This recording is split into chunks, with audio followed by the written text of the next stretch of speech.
What's up, Internet? We are back with awesome loot. Jazz hands. But before that, new background. Even more jazz hands.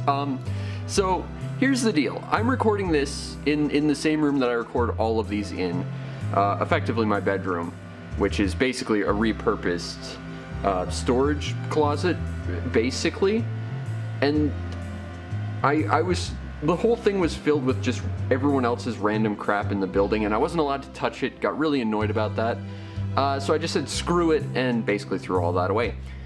But where I normally record this is the wall to my left, my that way. And that was literally right in front of the door, the entranceway, and you know, leaving all this stuff in the entranceway, that's not terribly great, as I just move this out of the way so it's not in the way. So I wanted to move this somewhere else. I kind of have a layout for this place, even if I don't have proper electricity in here yet, or shelves, or anything. Someday this room will be complete and it'll be great. But I wanted this out of the way of the entranceway. And the thing is, I've got like 5 different walls to pick from, and they are all the most awful looking things ever. So the wall I was actually initially recording on, once I moved all the extra drywall and the broken glass and the broken metal, is just this terrible like drywall mess. And then next to that there's like this alcove that is just completely gutted with like wires and stuff. Right behind me is this horrible wave, like spackle pattern, like entire wall coating thing that was probably really cool in like the 50s for about a minute. And to my right is like the ugliest, like fake wood panel ever. And the wallpaper behind here is some of the worst wallpaper you've ever seen. Like, it is vertical stripes of puke green and like piss yellow, and I just hated that, so I decided to make an improvement, and I wallpapered my wall with Gundams. And I have a little bit of an issue. I can't actually wallpaper the entire wall. I had to wallpaper about 1/6 of the wall because I don't have enough Gundam boxes just yet. Support the Patreon so I can buy more Gundams and cool stuff. But it was enough for a cool background, and the fact is, this is a personal background that is 100% mine, because this is my journey in building all the Gundam kits that I've ever built, which is pretty cool, including my personal love for the Zeta Griffios War set. And since that anime was dubbed in my hometown, I'm hoping at some point to actually find the Gundam team actors to get that signed. That'll be a personal job of mine at some point. I would love to do that. But anyway, new background. We fixed the terribly ugly walls, so this will look good. I'm hoping that it's not too reflective on camera, but either way, we got some new loot. I was going to do this back in August, and it is now May 1st. I might have missed the time by about that much.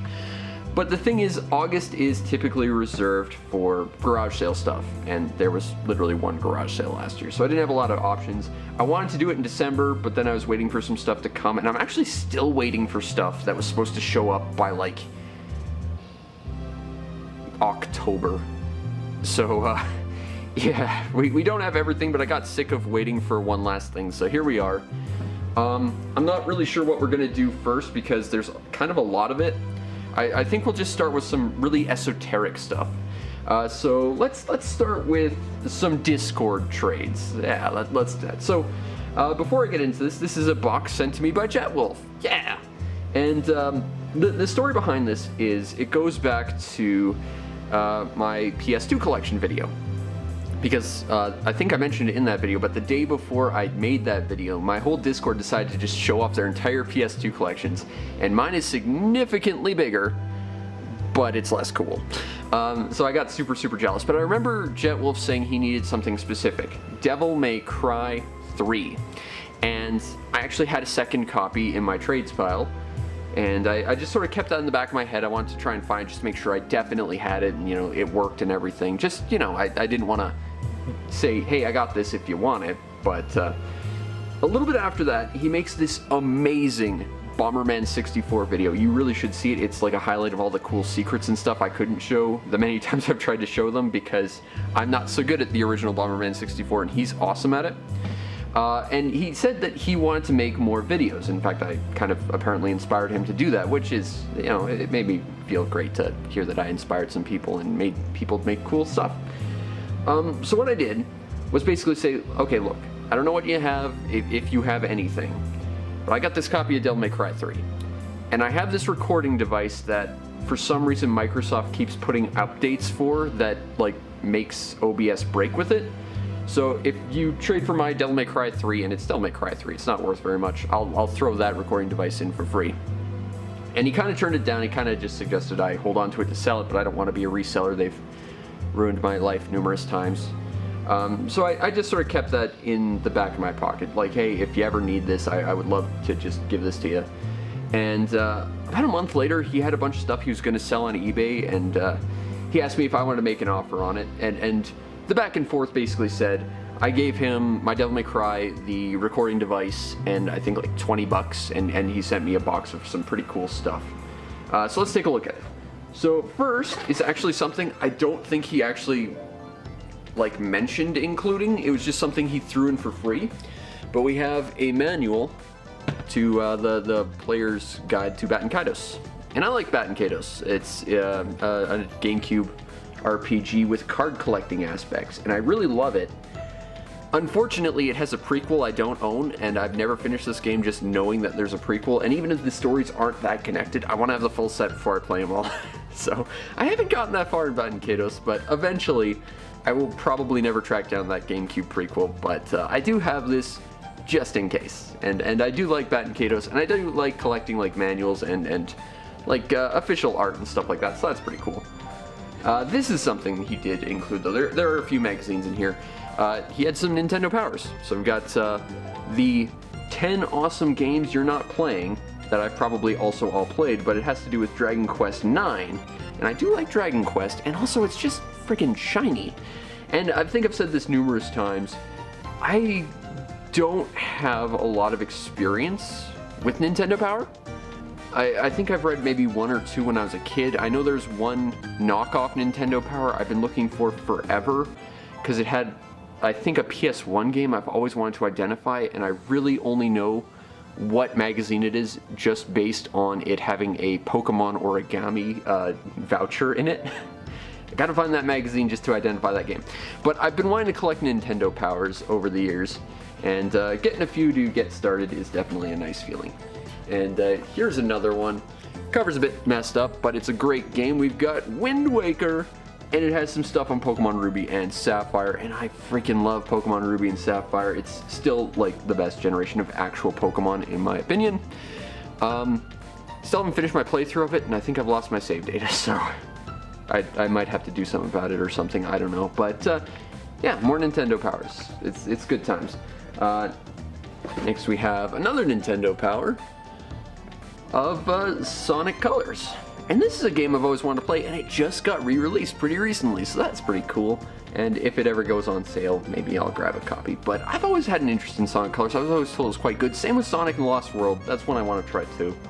But I've heard it's good, and it's more Nintendo Power I can add to my very small collection for now. Alright, next is not a Nintendo Power, but it's something pretty important to me. We have Sonic Super Special, First Edition. I don't know if you know this about me, but I collected all the Sonic the Hedgehog comics by Archie when I was a kid. Unfortunately, my cat, which is different than the cat I have right now, but my cat back then, he liked to mark his territory in my closet on my comic book collection. So all my Sonic comics got thrown out when I was a kid, and I'm still kind of bitter about it, honestly, because I also had like the Nights into Dreams comics and everything. And even now, I kind of want to go back to collecting Sonic comics. Not all of them, mind you, just the ones that matter to me, like the Sonic and Knuckles comic, which was the first one I ever read, Super Sonic vs. Mecha Knuckles, and Robot Sonic vs. Robot Knuckles, because anytime Knuckles gets to beat the shit out of Sonic, it's just very cathartic for me, because Knuckles is my boy. And they end up always destroying the world when they go at it. Also, all the just like straight up Knuckles first party comics. I love Knuckles, he's my guy. But I would like to collect more Sonic stuff. Getting this was really, really cool. Now, with the exception of Baten Kaitos, This was all stuff that he was offering from his eBay page.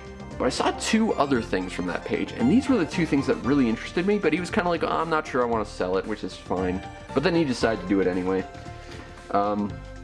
First, we have a game that instantly, interested me.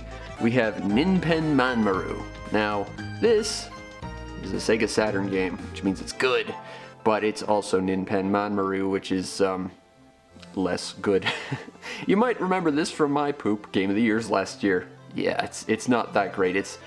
I've got a couple videos on this already. It's a third-person platformer that plays kind of like Sonic World from Sonic Jam, except it controls with tank controls, and the levels are like the most obnoxiously designed ever. I can see a good game in this, but it's not what you get, and I'm sad about that. But it is a cool Saturn game, and it's very, very rare, and he gave me an incredibly good deal on this.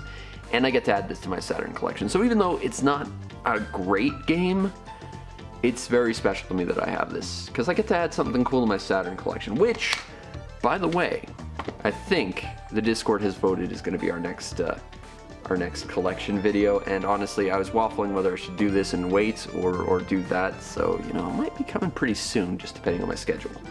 The last thing I've got from Jetwolf is a import game on the Switch that was part of a series I'd always had an interest in, and that is Super Robot Wars. I've never played a Super Robot Wars game, mostly because they don't come out in North America too often. There was one on the DS, which is a real pain to find, and I really want to play that too, but yeah, it's a pretty good time. It's a turn-based strategy, which is not my main genre of choice, but you've got stuff like Mazinga, Votoms, God Gundam over there. A lot of anime I'm not super familiar with. It reminded me that Space Pirate Harlock was a thing, and I definitely want to see that. But it's a good time. It's got multiple paths and stuff, and it's just a fun cheeseball mecha good time. And I do like mecha, so this was a no-brainer. And it's an import that he sold me for like 20 bucks. So that's very cool. Thank you, Jetwolf. Appreciate it, buddy. But yeah, this is a pretty fun game, and I'd like to play the others, even if I'm not the biggest into turn-based strategy. Alright, so next, what we have is, hold on, where's the, there we go. I'll flip that around so it can be visible from the side for style points, even though you can't even see it. Next is something I traded for Vermilion on the Discord, and he was super nice, as he always is. He offered me a thing. He basically sold it to me at like, what is it, price charting prices, which is less than eBay prices. And this is a very cool game that I've wanted for a very long time. This is a game he had 2 copies of, and when he sold me his copy, which is Sakura Wars 5, So Long My Love, the first Sakura Wars game of 2 that's available in English, he sent me the completely plastic shrink-wrapped version, so I'm never opening this, but I don't know why he decided to send me the packaged version that's probably going to end up being worth significantly more rather than the open version he already had, but that was very, very cool of him. And this is a game I've wanted for a very long time because I actually already owned it. I had it on the Wii, and the Wii version and the PS2 are slightly different. The PS2 version is superior, by the way. It includes 3 bonus items, which... It is a Japanese voiceover track, a pamphlet-style art book, and a Gemini Sunrise poster, which is the cowboy chick, if I recall correctly. But I used to own this on the Wii, and the reason why you want the PS2 version versus the Wii version is it comes with 2 discs. And this is the most interesting way I've seen a game like this ever get sold, because each disc has all the same content on it. And I don't mean that in the way that Final Fantasy VII did, where every disc was the exact same game and had the full game on it, but just had different cutscenes loaded on it. No. This had 2 copies of the game in every box.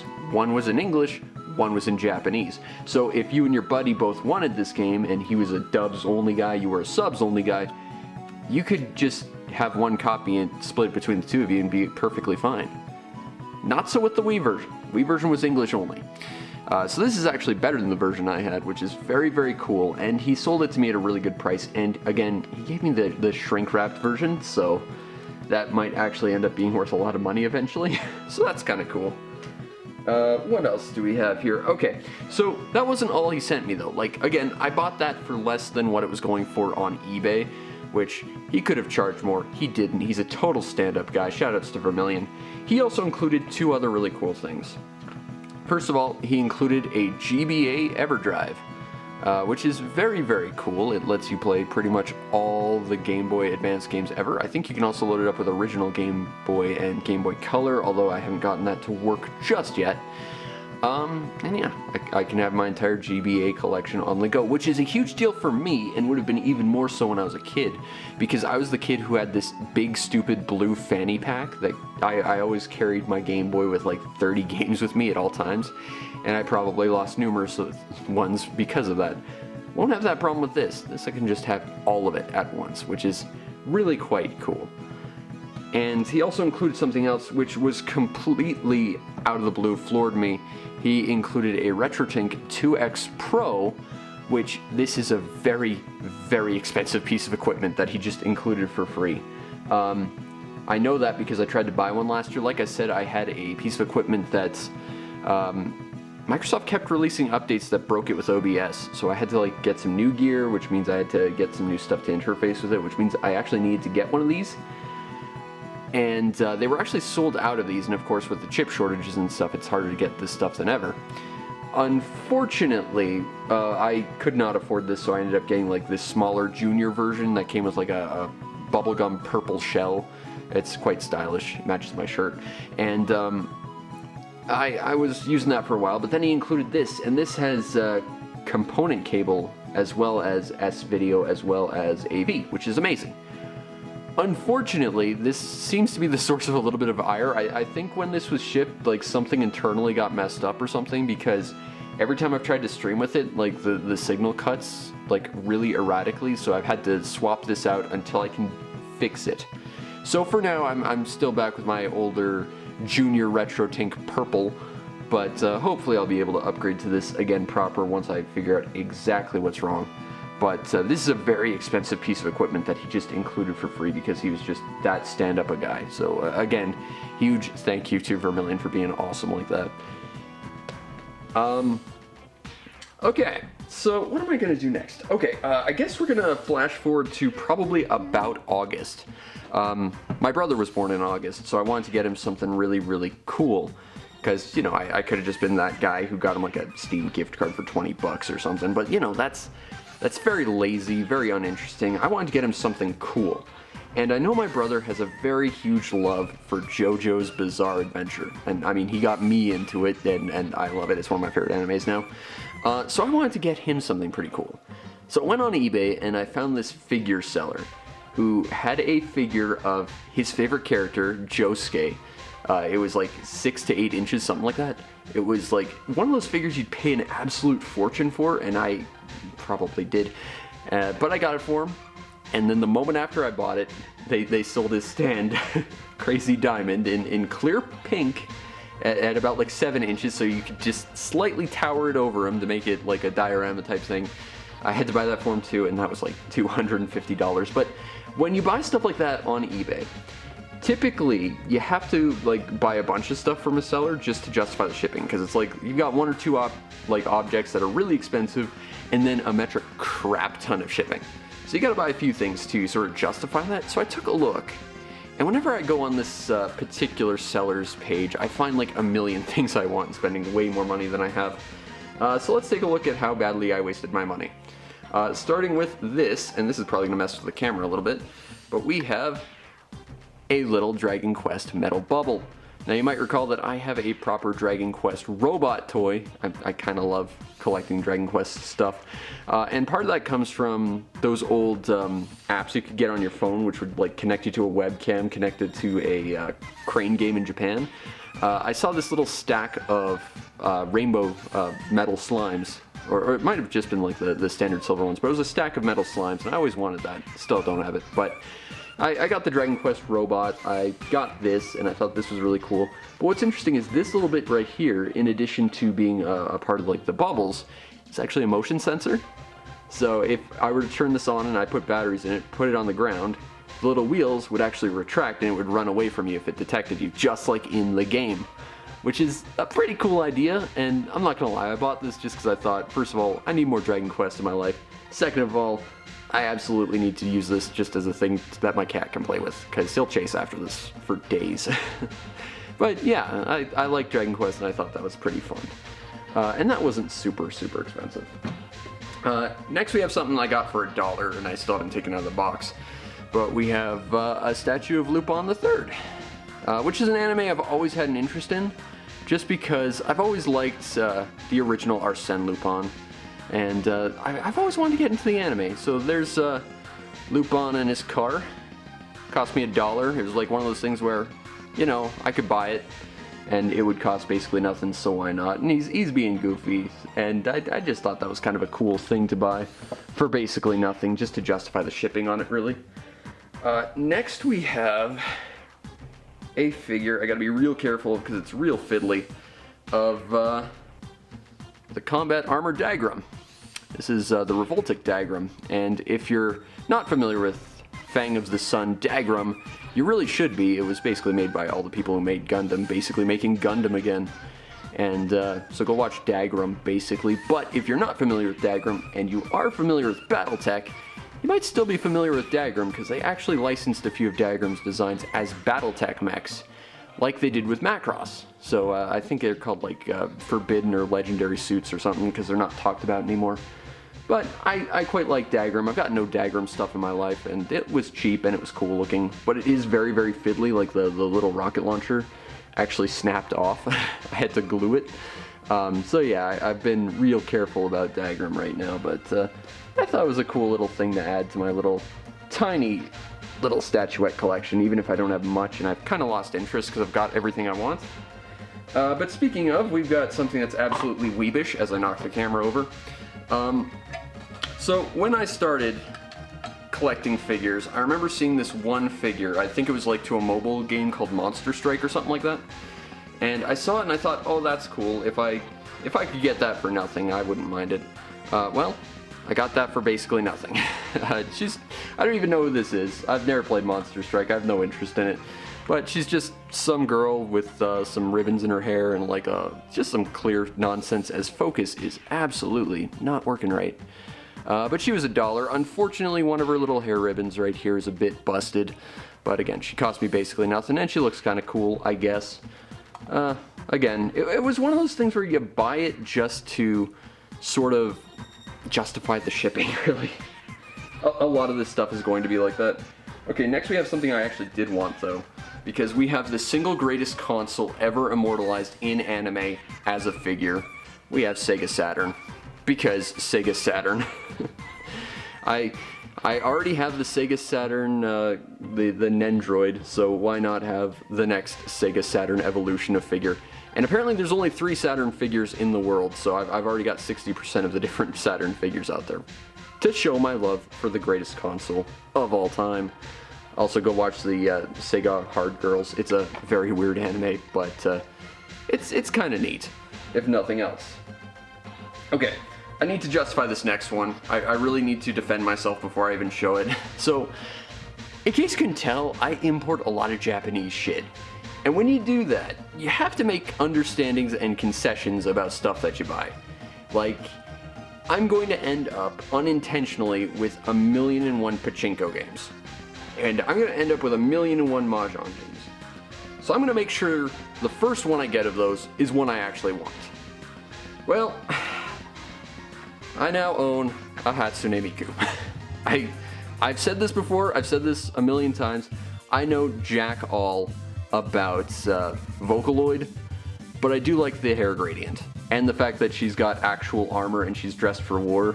And this is actually like a lance. It's not an actual umbrella, it's a lance. So she's actually equipped for battle. So you know what? I've made a ruling. I think I can live with Hatsune Miku. If she's ready to kick ass. If she's ready to do battle and kick ass, I might be able to accept her. Or if she looks really pissed off. One of those things. I saw a couple where she just looked really angry and I thought, oh, that's kind of great. But yeah, she looks pretty cool. I quite like this design. I like that it's sort of combat meets, well, Race Bunny because it's a racing sponsorship tie-in. But it's something cool, I think.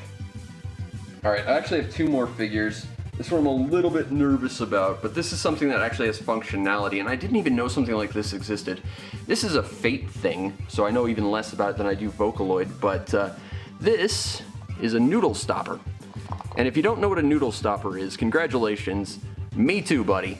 But noodle stoppers are these little figures. As you can see, they sit. And what you do is you put them on top, instead of this little cup that's really a storage holder, you put them on top of your little cup noodles so they hold the lid down so that the steam doesn't evaporate and your noodles get cold before they're prepared. So yeah, the Japanese are really serious about their ramen. So they've made even figures for ramen. But this is apparently a Fate character. I know Jack all about Fate, and I think she's missing a bit of her headdress back there. But either way, I eat the horrible brick ramen. I don't eat cup noodles, so I actually have no use for this. But I thought, you know what? She looks kind of classy. If I can get her for like $2, she might look nice on my shelf. And I do think she does look kind of classy. I quite like the detailing on her ribbon. I like the detailing on her dress and her giant paintbrush. I just think she looks really stylish and classy, and I didn't even realize she was Fate until I bought her. So you know what? Even if I know nothing about this figure, I think it's quite cool, and I think it'll look good on any shelf, really. But it's also probably incredibly weebish, and if nothing else, it's functional as a noodle stopper if you're one of those people who actually knows what one of those things is. Alright, now my next figure is my last one, and it's the one I'm most proud of, because those other ones, with maybe the exception of Sega Saturn, and maybe the Metal Slime, I kind of just got because I was trying to effectively fill out an order form to justify the shipping. This last thing was something I actually wanted. This is, as I really need to move stuff out of the way because it's so big. This is, as I pull back to just show you how big she is, good old Phantasy Star Online 2 Kuna in her sexy assassin Zelsius wear, which means she's very boring, but she's not annoying, like when she's in her stupid pop idol outfit. This, to give you an idea of how big she is with my physical copy of PSO2, yeah, she's it's right down there. She's a big girl. She's a huge statue. This is actually one of the Sega first-party UFO catcher prizes, and these are ridiculously high-quality figurines. These are basically like full-on statuettes. They're like pure resin, as I understand, and they are just unbelievably hard to come by, very expensive, and very cool, and I just love PSO2. And it's sad the state that its sequel, NGS, is in, and the fact that it completely buried PSO2, but I gotta admit, Kuna's looking great. Now, I actually tried to buy one of these figures many years ago when I started figure collecting. It was Valkyria Chronicles Alicia Malkiot, which again was about the same size, and that figure, just to get an understanding of how valuable these can be, I believe that figure is now like $500, and I'm pretty sure this Kuna's worth a lot more. And the funny thing is they had all the PSO2 figures right here. You had good old Kuna here, you had her in her pop idol outfit, so she was super annoying, but still better pop idol than the one NGS has, which is just bad diet Kuna. You had Matoi, which is the best of the bad situation, but she's in like the most boringest pose ever, so why bother? Or you could have had Hitsugi, but Hitsugi's the worst thing about PSO2, so yeah. No, I went with Kuna, but to be fair, they also never made a Risa figure, and they really needed to because she was definitely the best girl. But yeah, this Kuna figure, I think right now it retails for about $500 or $600 as well. I got it for nowhere near that much, but I gotta admit, I paid a pretty penny for it. And just to say I own a physical part of PSO2, even if its sequel is so bad now, this is probably one of the coolest figures I have. I think aside from my Gotcha Force figures, this is my favorite figure I own. And I actually have one more figure, kinda, sorta. It was a Christmas present, and it's a model, but I'll show it in a sec. But that seller also had some soundtracks I wanted to show off because I got them. This was the one that really interested me, which is this guy, which is as you can totally tell by the lack of any branding, a Last Bronx soundtrack. And the Last Bronx soundtrack is kind of weird. I've never listened to Last Bronx, I've never played Last Bronx, I really want to, but the art had sold me already. But listening to this soundtrack, it's kind of weird, because every song on here, I think, is a combination of the original song that you'd play in the game as well as like a remix. And like it plays one song and then sort of segues into the second song on the same file. It's very weirdly paced, but it is a pretty solid soundtrack. Next is something I don't think I can actually use, but I thought it was interesting, and apparently it's worth a little bit. We got Atelier Aisha, the World Guide CD, and this is sealed. I played a lot of the Atelier games back in the day. This is like some kind of weird tie-in thing that, again, it's totally sealed. It's even got like a complete Atelier Aisha sticker sealed to show it. But I think this is like some kind of as you play sort of documentary CD, which is kind of interesting, although it's entirely in Japanese, so it doesn't do me much good. I took a look up, and this is actually worth a fair bit. Apparently it was worth 250 yen at Book Off at one point, but we have Twinbee Paradise Volume 2, which from what I can tell is both a like drama CD as well as a soundtrack. There's a bunch of different tracks on here, and like some of them are repeats, some of them are different stuff, but really I've only got one song on the soundtrack on here, which is like this weird elevator music jam that's actually pretty legit. Weird CD, might be worth something. Kind of interested in collecting the rest, honestly, but Twinbee stuff tends to be pretty hard to find anyway, so that's cool. And this, I'm not gonna lie, I bought it just for the cover. Like, tell me that's not great. This is Animetal. Unfortunately, it's a soundtrack CD that, from what I can tell, has like one song on it repeated 2 or 3 times, and that's about it. So it's genuinely very underwhelming. But you can't tell me that's not an amazing cover, because that is a friggin' amazing cover. Like, just yeah. Okay, so on to my last thing. This was it was a Christmas present, I believe. This is a Gundam kit, and I haven't gotten a Gundam kit in a while, but as you can tell by the blue, I should really use the blue box right there that's at an angle that's really going to mess my OCD now. That is the Pale Rider. It's one of my favorite Gundams. This is the Todesritter, which is German for Death Knight, and also is the name of one of my PSO2 characters. This is the final form of the Pale Rider, and I love the Pale Rider. It's my 3rd favorite Gundam of all time. This is the coolest form of it. But the thing that really sucks about it is it had a monochrome box, just like the actual Pale Rider box right back there. And that means it's a premium item. The thing about Gundam kits, if you're not familiar, is premium Gundam kits typically exist as a well, they're premium, but they're built as recolors. They're basically the same kit as something that's already available, and it's just a slightly different color. The Pale Rider and all of its ilk don't have a standard version. They are all premium, which means if you want one, you're probably paying about $100 to a reseller, and that was what I bought for my first Gundam, actually. I didn't even realize they're not supposed to be that absurdly expensive. So yeah. Unfortunately, my favorite Gundam of all time is a just premium item for no reason, and it pisses me off because, like, similar to how I've bought all these figures, you know, when you buy one of these kits from Japan, you end up paying like $30 shipping for one, and then you have to like buy 3 or 4 before you raise it again, so you gotta buy like a bunch. And that's kind of where the idea of an army build kit comes from. Like, you buy a bunch of this kit so you can make it a bunch of times and you can customize all of them, or you can just build them as a standard generic army. Now, to be fair, there was only ever one Pale Rider in the lore until Bandai realized just how profitable this special little snowflake was and made 1 billion of them.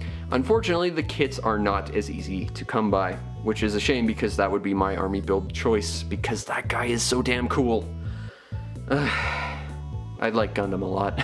Anyway, this has been a lot of potpourri here. We will be back with more game-centered stuff in just a sec. Alright, and as we crack on, I've got this stuff sort of sorted. What do we want to use first? Well, since last time when we finished this, that was sort of around the time Sony went back on their whole plan of taking down the PS Store. You know, everyone was panic buying, so I bought some imports and stuff. Well, you know, they went back on that, which is nice, but now their store is kind of revoking all the licenses for all the digital games ever, because Sony cannot, like, support infrastructure, and their infrastructure for their store was way outdated by the time they actually made it. Sony is a mess right now, but we do have some cool PS3 games, so let's take a look with, what do I want to start with? Let's start with this. We have JoJo's Bizarre Adventure All-Star Battle. Now this is actually a game I showed off during my end of year thank you video, because it's JoJo's Bizarre Adventure. My brother was a big fan of the anime. He got me into it. When he knew that I got this, he went ahead and did something super cool and bought all the DLC, and we played together, and that's actually what I recorded for that video. I'm a little upset because, like, my favorite characters are DLC. For some reason, Lisa is DLC. I think probably my spirit animal, Rohan, is also DLC. Best Stand of All, Killer Queen, and its user, Yoshikage Kira, is also DLC. But there is something kind of cool about this. This came out in the time of good old Day 1 DLC to try and stop people from reselling, and this did something really quite cool, if you'll give me a moment to open this up.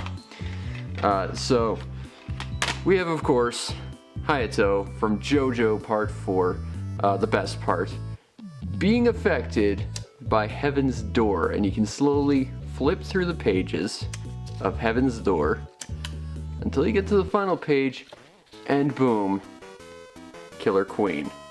Which, this might be the coolest way I've ever seen Day 1 DLC work. Like, just, it's an in-universe reference, it's very stylish. I showed my brother this, he lit up immediately. It's just such a neat way to do things, and I can't say any other game has done this. And the game itself is quite a stylish 2D fighting game. Now, if you want a North American copy, last I checked, which is, you know, when I tried to buy this, which was about the time the store announcements were sort of getting pushed back on, this game was like over $100. So I bought this Japanese version for a $5. Unfortunately, the DLC is about 50 bucks for all of it, which is a bit much. But it's a really solid fighting game, tons of cool references, and a very, very stylish game. One thing I dislike about it, and it's of no fault of the game itself, but really just a period in which it came out. None of the characters from chunks of this game that came out after this are voiced by their proper voice actors, because, like, the anime was dubbed after this came out. So unfortunately, my boy Giorno here is not actually sounding quite like Giorno, so it's a little weird. It's not as bad as the PS2 game where he sounded like Koichi, but it's still a little weird to hear different voices out of these characters, especially when the anime was as well done as it was. Following that up, we have another Japanese PS3 game that can actually go for quite a lot of money. We have Initial D, Extreme Stage, and likewise, I showed a bit of this off during my thank you video at the end. This is a pretty cool little anime game. It's an arcade racer, which is of course where the Initial D games really hit their stride, I think. It's certainly where I learned about the Initial D games and Initial D in general. I saw one of the arcade games and I sat down and I played it and it was ridiculously fun. I wanted this game for a long time. It's very, very expensive, and it's not bad. I think the biggest issue though is there's only about 6 or 7 tracks, and granted each track has about like 2 or 3 variations of it that you can go through against different opponents, but it feels a little bit lacking in different tracks. But it's still a really fun arcade experience. The only thing that's really, really bad about it is that the physics system is a little bit jank, because you're not really racing cars so much as you're racing brick walls that like exist in completely predetermined spots as they move, as far as I can tell. And you can't get in between an opponent car and like their path. They will like actively shove you behind them and like teleport you around them. It's really awkward to drive around your opponents, and if you get like really aggressive driving, it goes really, really bad for you. It's very wonky, but I have to admit, it's a pretty fun game. If you can get this for a decent price, and I mean, I got the PlayStation 3, the best version, which I dislike different packaging things, because because they just stand out and look ugly on my shelf. You know, if you can get it for a good price, you should get it because it is quite fun, especially if you're a fan of Initial D, and you should watch Initial D, because just in general, it's great. I mean, the CGI, very early on, a little bit wonky, but trust me, it's a good anime. And it's a great game. Alright, following that up, we have another racing game. This is a game I've never actually played, but I kind of had an interest in it, and it was getting harder to find, so I decided to grab it. We have Mod Nation Racers. This game is quite famously sort of colloquially known as What If Little Big Planet was a racing game? And then Little Big Planet decided to be a racing game for reasons no one really understood other than people wanted that after this, I guess. But Sackboy was a playable character if you pre-ordered it, from what I remember, but yeah, never played this, don't really know much about it, but I know it's getting harder to find, and I thought, you know, better to get a copy while it's still kind of affordable, kind of not stupidly expensive, because I don't have that much of an interest in it, as opposed to maybe developing an interest down the line and not being able to afford it because I'm not spending that much on it. But it's, I've heard the AI is really aggressive in this game, and it's not super well balanced, but it's an interesting kart racing game with a lot of customization, so that's pretty cool. And I do like buying awesome games for my PS3 like that. Following that up, we don't have any interesting box art, but we have Little Big Planet karting, because, I mean, I have Mod Nation Racers, why not? I think Little Big Planet karting cost me $5. I think I played it on PS Plus at one point, and it was... Honestly, all I really remember about it is people who play Little Big Planet to collect things and not build things using their really obtuse, really hard to use tools are the bad guys in this game. Yeah, I don't know why they decided to pick a fight with their fans, but I guess they kind of did. Alright, so this last one I might have to explain a little bit, but as I mentioned during the segment where I was showing off random crap in my figures and stuff, you know, I import a lot of Japanese stuff, so like when I get something, you know, I want to get a thing of it that I want before I get 1,000,001 things I don't want that are of the same thing. It was like that with pachinko games. So here we have Mahjong Dream Club C. This game is absurdly hard to find and expensive. Good luck finding it for less than $100. But it's a Mahjong game, and I've always had an interest in Mahjong, and not the tile stacking, select two of the same matching tiles Mahjong. That's not even actually Mahjong. That's a game called Shanghai that uses Mahjong tiles. I've been trying to learn actual Mahjong, which is kind of the closest Western equivalent I could give you is kind of like poker, where you're trying to build a hand of matching tiles and set tiles and stuff. And this is what I've been using, and it's not bad.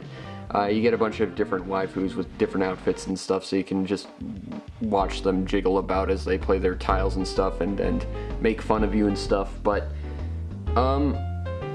even on the easiest setting, this game can be really crushingly hard. Like, I think I've played about 20 games of Mahjong on here, and I think I've maybe won 2.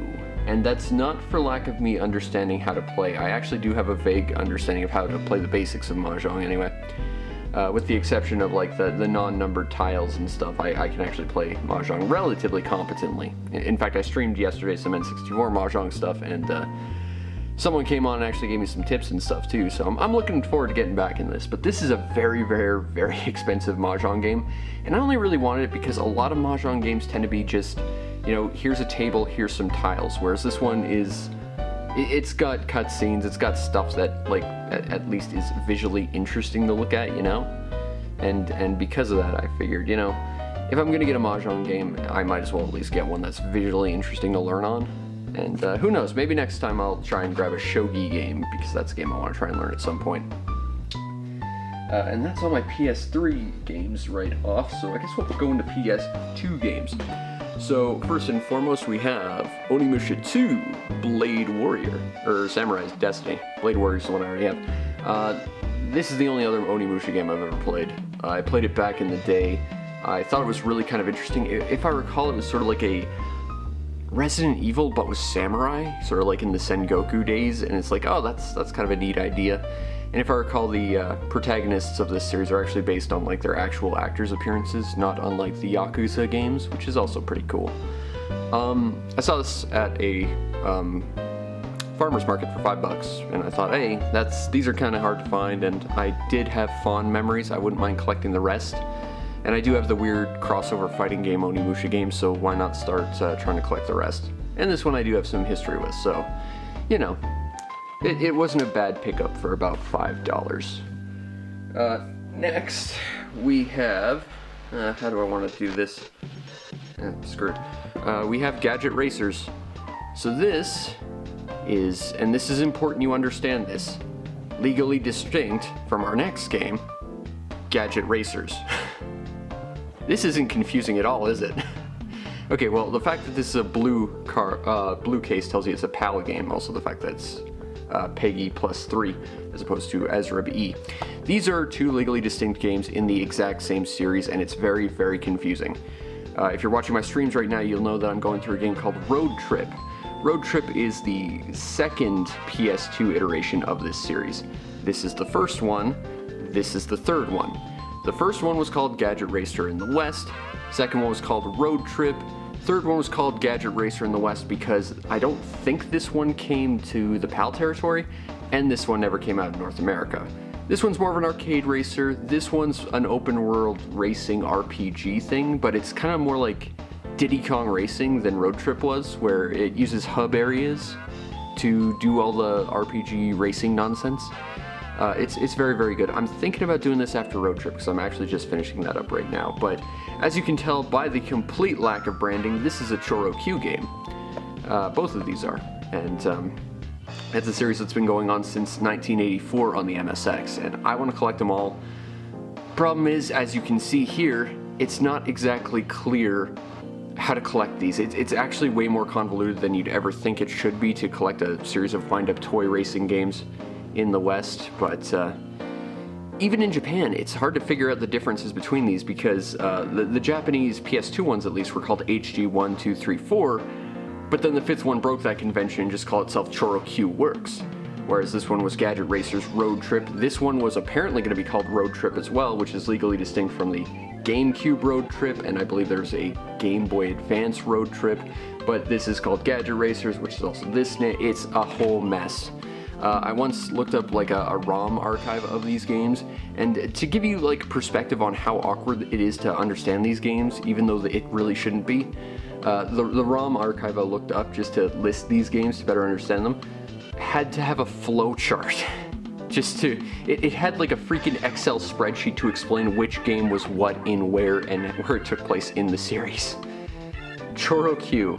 You're a bizarre budget series by Takara that's basically an ad selling us racing car toys that, you know, I actually do want to get the racing car Torino since that's my road trip car, but it's really, really expensive. But collecting these games, way too complicated. And there's no consistency in trying to figure it out. And before these, I think there's like at least half a dozen games that were all called penny racers in English. So yeah, it's not great. Okay, so next we'll do PS4 because I've got these all here. Starting with this one, as I wipe the dust off so you can see how shiny it is, we have Sakuna of Rice and Ruin. And this is like the big fancy version that came with a big soundtrack and a bunch of other stuff I've never actually bothered opening. I played this game for a night and I wanted to like it a lot more than I actually did. It's sort of a 2D platformer with some like really, really solid hack and slash combat elements, not unlike Devil May Cry in the sense that it's a really wicked air game combo mechanics. It's got kind of a grapple hook, but it doesn't work like I thought it would. It's more like a hook shot type of thing. And when you're not running around fighting things, you're growing rice because you're actually like the harvest goddess, and the harvest that you produce affects your stats. But some of it's really weirdly balanced because you can like hull the rice so that it's like super, super clean, or keep it dirty, and if it's dirty, your like daily boosts are better from food, but if you clean it, you get permanent boosts, so it's like one of those is just objectively better than the other. But the thing is, I kind of thought this would be like a non-linear sort of affair. It's actually very, very linear, and the levels aren't terribly interesting, and there isn't really a lot of progression in abilities. There's a little bit, but it just didn't grab me half as much as I wanted to. I played it for one night and haven't picked it up since. And even though I'm not a subs versus dubs guy, I don't care either way. This is one of the few games where I hate both dubbing to this, just because the main character is obnoxious sounding in both, so yeah, I played this game basically on mute, but it's an interesting concept to sort of mix sort of Harvest Moon, like, farming and raising of crops, and combining that with sort of like Devil May Cry combat in a sort of decent platformer. I really want to get back to it, but just didn't hit right, you know? Following that up, we have one of my Game of the Years. We have Neo, The World Ends With You, because if my giant statue of Neku, which represents me in the background, didn't clue you in, I'm a big fan of The World Ends With You, and this is about as good a sequel as we could have gotten. And that's not necessarily a positive thing. It's not that great, but it's not bad. It's one of my best games last year, but I think the story's a mess. The protagonist has literally no arc. He goes from starting as a just sort of very, very isolated guy to being an entirely isolated guy with no progression up to the end, and then he decides to stand up and make a stand for his friends. And I guess like his arc is supposed to be more about learning to make decisions on the fly and stop being so indecisive, but even then he objectively waits till beyond the last moment and only manages to fix everything because he has a time travel power. And the time travel power is misused entirely in this game. There's one moment where it's not, but the rest of the game, your time travel mechanics are entirely based around going back in time through a menu to watch some dialogue boxes, then going back to that menu and going back to where you were. And that's it. That said, there was one chapter where the entire conceit was your character's memory was erased and he had to go back in time to figure out how he got there. That was cool. Everywhere else in the game it was totally underutilized and used very, very badly. So I'm not super into that, but it was about as good as a sequel as we could have gotten. Alright, next we have the one garage sale game I've got this year. Again, finding games in garage sales here is basically impossible because no one plays games in my town apparently. Well, no one sells them anyway. But, you know, if there are games in a garage sale, they're usually gone within the first 5 minutes of like 9 a.m. when a garage sale opens Saturday morning. I showed up at 6 p.m. like 5 seconds before they were closing Sunday night, and they had this, so I grabbed it just because I wanted something for my time, even though I fundamentally hate this series. We have Sword Art Online, Lost Song, and Sword Art Online is the most mass appealing anime I think I've ever seen, but it's also like the most boringest and baddest anime I've ever seen too. It's very generic and just not interesting. The idea, like, if you watch the first episode, you could actually say it's a pretty cool looking anime, and then they immediately throw it into a off the cliff of quality, but the games were kind of interesting because they tried to be like single player MMOs, not unlike the .hack games, which, I mean, considering Sword Art Online basically aped all of .hack and did it worse, that makes sense. I played one of these games, I think it was like the port of the PSP game on the PS4, I want to say, and it got my attention for about 15 minutes and then I never played it again. So, you know, maybe I'll play this at some point, but really this was just, it was something I bought for about $2 and it's like, well, you know, it's something I can add to my shelf, it's something I have, and if nothing else I can make fun of Sword Art Online a little bit, and that's always fun for me. Following that up, I have not unwrapped this one, but I got this on Black Friday last year. We have Nier Replicant, because, as I've shown before, I am a big fan of this series. I remember when this came out, people thought it was a sequel to Nier Automata. It's not, it's a prequel, and I mean, if that blew people's mind, imagine them figuring out that it was like fourth in a like 5-part series. I think their heads would legitimately explode. Yeah, it turns out the series didn't just start with Nier Automata. It actually had quite a few games before it, and they were all ridiculously good and no one bought them but me. But honestly, I actually already have the original Nier. And the only difference, aside from this being an up-resed version, is the main character, Nier, I guess, he's the Japanese version, because if you're not familiar, in the original Nier, they made a Western version and an Eastern version. In the Eastern version, you played this guy who was a teenager who was saving his sister. In the Western version, you played a 40-year-old dude trying to save his daughter. Same plot, it's just they made the character significantly older for some reason. Which was kind of weird when you start learning about the team dynamics, because if I recall, both your sidekicks have a thing for your protagonist romantically, and when you realize that they're both teenagers and he's like in his 50s, it's a little bit creepy. So in the rest of the series, basically they kind of tried to tone down as much romantic overtone as they could with the games, but the original Nier still kind of kept a fair bit of it, and it was just a lot weirder because of the changes they made. So this goes back to the original. Unfortunately, that means they have to change the voice acting for the main character, which, you know, I like Jameson Price as Nier. He's a good voice actor. He did a good job. Haven't played this version yet. Honestly, bought it to put it on my shelf just so I can once again say I have the full set of all the Nier games. All, like, 5, now 6, I guess, of them. I was thinking about actually buying a Japanese copy just to, you know, say I had the Japanese version just to, you know, have it legit. But, you know, this works too. Plus I can play it at some point. And it has been a while since I have played Nier. So, I'm excited. But, you know, I do want to clear up that this isn't exactly a sequel to Automata.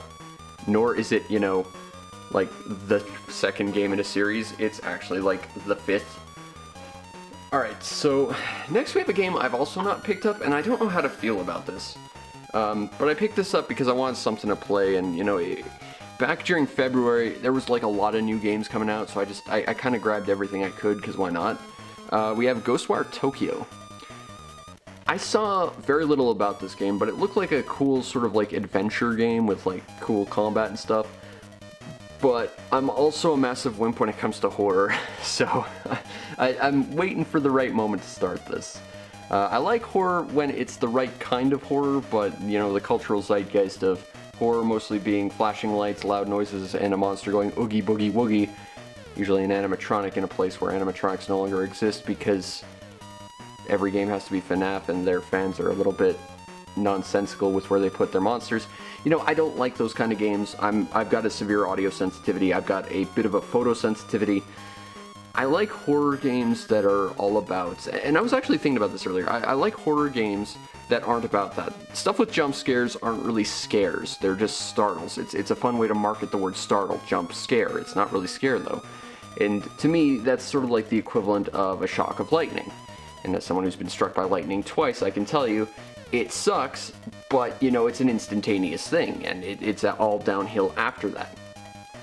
Whereas the kind of horror I like is the kind of horror that, you know, it starts out normal, but slowly layer upon layer upon layer of unease and like pressure build until eventually you as the player are crushed underneath it. And the thing that matters about that is, again, when we go to jump scares or startles, it's an instantaneous thing, but then after that it's kind of all down there. The real only existence of this in a jump scare is the build up to that scare and trying to figure out when it's going to happen.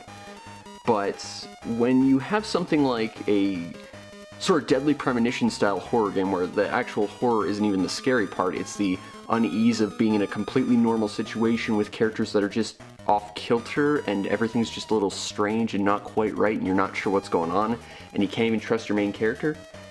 Stuff like that where it slowly builds horror over time as we slowly focus on my background, that to me is far more effective horror because it doesn't simply stop once you're startled.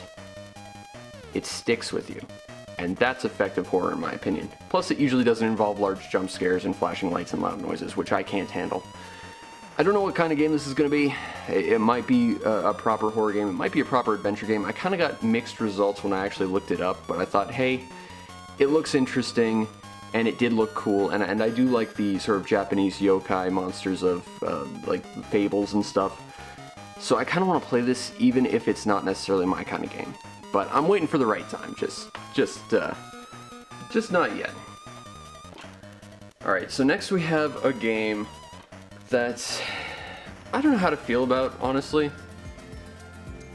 Because I love this series, but in spite of the fact that I love this series, it hasn't been good for, well, since I actually reviewed one of these games.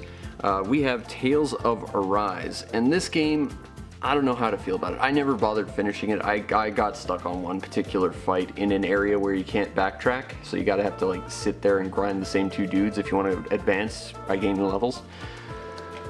My problem with the Tales of series is they're getting less and less quality, and they're changing mechanics in a way I don't particularly like. Stuff with Tales of Graces, where every character was a very, very complex character, and there wasn't really an easy character to get into, was problematic. Stuff like Tales of Berseria actively sort of punished you for playing the combat system because it utilized a sort of energy system for all your attacks on top of the existing energy system.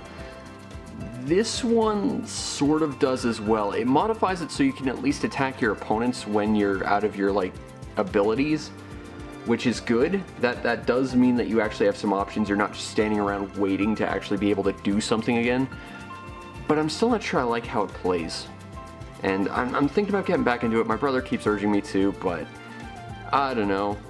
I think the last good Tales of game was probably Xillia. Maybe Xillia 2, but even that game was pretty rough compared to the original.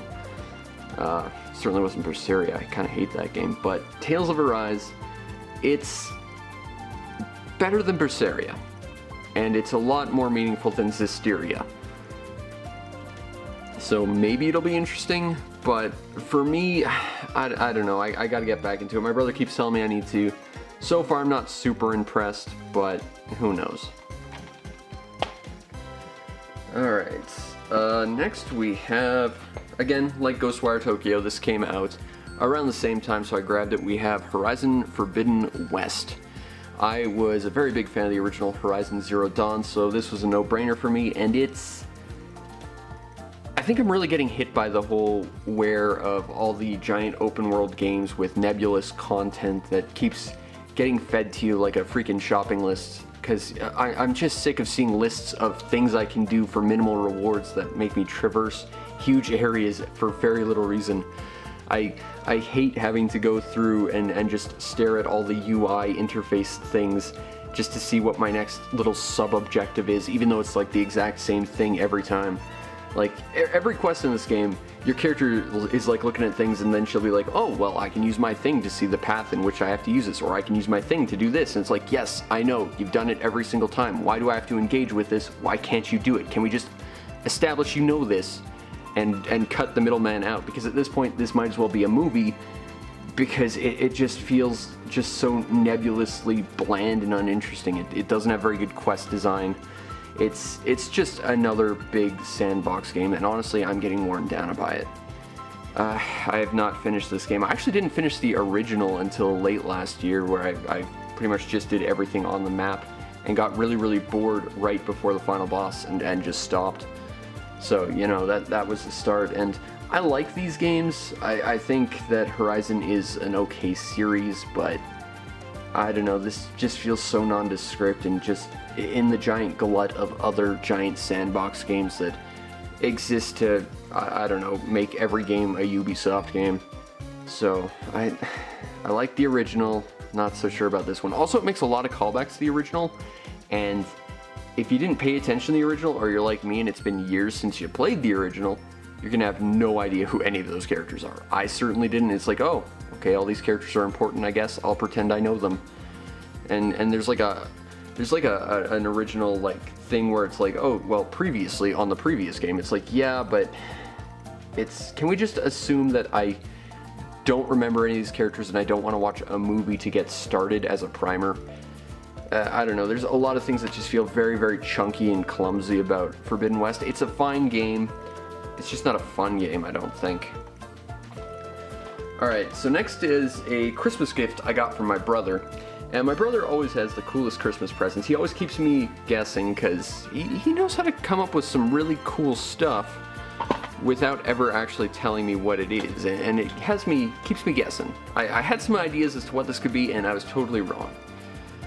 We have Guilty Gear Strive. Now, I've said this before, I'll say it again, my hands don't work properly, so fighting games are actually really, really hard for me. I've never been able to do one of those like Z motion attacks. I cannot figure it out. Yeah, I have a lot of trouble with this game. This game does not have a lot of accessibility options for people who aren't very good at fighting games. The sister series to Guilty Gear, BlazBlue, had a fantastic setting where you could turn on the ability to hold down buttons to do special attacks, which was the only way I could ever do special attacks. And I mean, it wasn't allowed online and people complained because no one was getting good or whatever, but at least it allowed me to feel good about myself while playing a fighting game, because I've got bad hands and I can't actually do stuff like that. And this version, from what I can tell, versus the the previous Guilty Gear, which I've also played, it's actually a step back in terms of accessibility, because if I recall, the original had like a mode where you could button mash and kind of get your way through some fancy combos. And again, that's even better because as someone who can't do a lot of fancy moves, I've never been able to really throw a fireball or anything, and if I can't do it with any consistency. You know, not being able to do that sucks, and that basically leaves me with punch and kick and maybe jump against an opponent that has everything. So that's not good. But this is a very beautiful game. It has an amazing soundtrack. When my birthday rolled around, my brother actually told me he was going to get me the season pass to this because my favorite character of all time, Baiken, was going to be his DLC. And I got super excited about that. So my birthday rolls around, and he actually didn't. I actually did a birthday stream with this game, and I was super excited about it. And he got me a different game. He got me Inscription on Steam, which is one of the best games I've played this year. But he saw my stream, and he's like, well, I didn't expect you to be really that interested in that. Tell you what. And he issued me a challenge where if I was capable of performing a combo through like the create a combo system, if I could replicate another player's combo that did over 50% damage to an opponent, he would buy me the season pass. Again, this is very, very difficult to me. I'm not sure if he was trying to like Miyagi me or whatever, or he just wanted to see my commitment to the game, but I sat down and for 6 hours straight, I practiced the same 4-hit combo as Saul here, and I did it. It sucked. My hands were absolutely aching from it, but to his credit, he did go ahead and get me the season pass, and I played as Baiken, and she has a lot of easier to control moves. She's still absolutely my girl, and I went from a player who couldn't beat the standard arcade mode without using a million credits to someone who could completely shame the final boss of the arcade mode and get it perfect. Just because Baiken is just built a little bit better for me because she's got more simplified attacks. So yeah, characters, they're very important, and I don't necessarily like different characters being locked away as DLC. Like, it's a good way to make a little bit extra money, it's a good way to, you know, keep your players interested, but at the same time, you know, characters are like chess pieces. You can't just have half the chess pieces on one board, whereas another player has a full set. It puts you at a serious disadvantage, and as someone who kind of had an easier time with one character just because they played better and they had simpler combos, you know, that put me at a serious disadvantage. So fighting game DLC, it's a bad idea. I get why you do it, not a good idea. But this game is beautiful, but if you have trouble performing fighting game combos, it's gonna be rough for you, like it was for me and still is. But it's a little bit easier because I've at least found someone I can use. Alright, and now we have, I guess, what is the counter to Horizon Zero Dawn, or Horizon Forbidden West. In fact, there was apparently like a huge Twitter war from some of the developers from Forbidden West talking smack about this game. Elden Ring. It's a giant open world game, except it doesn't give you a freaking shopping list of shit to do.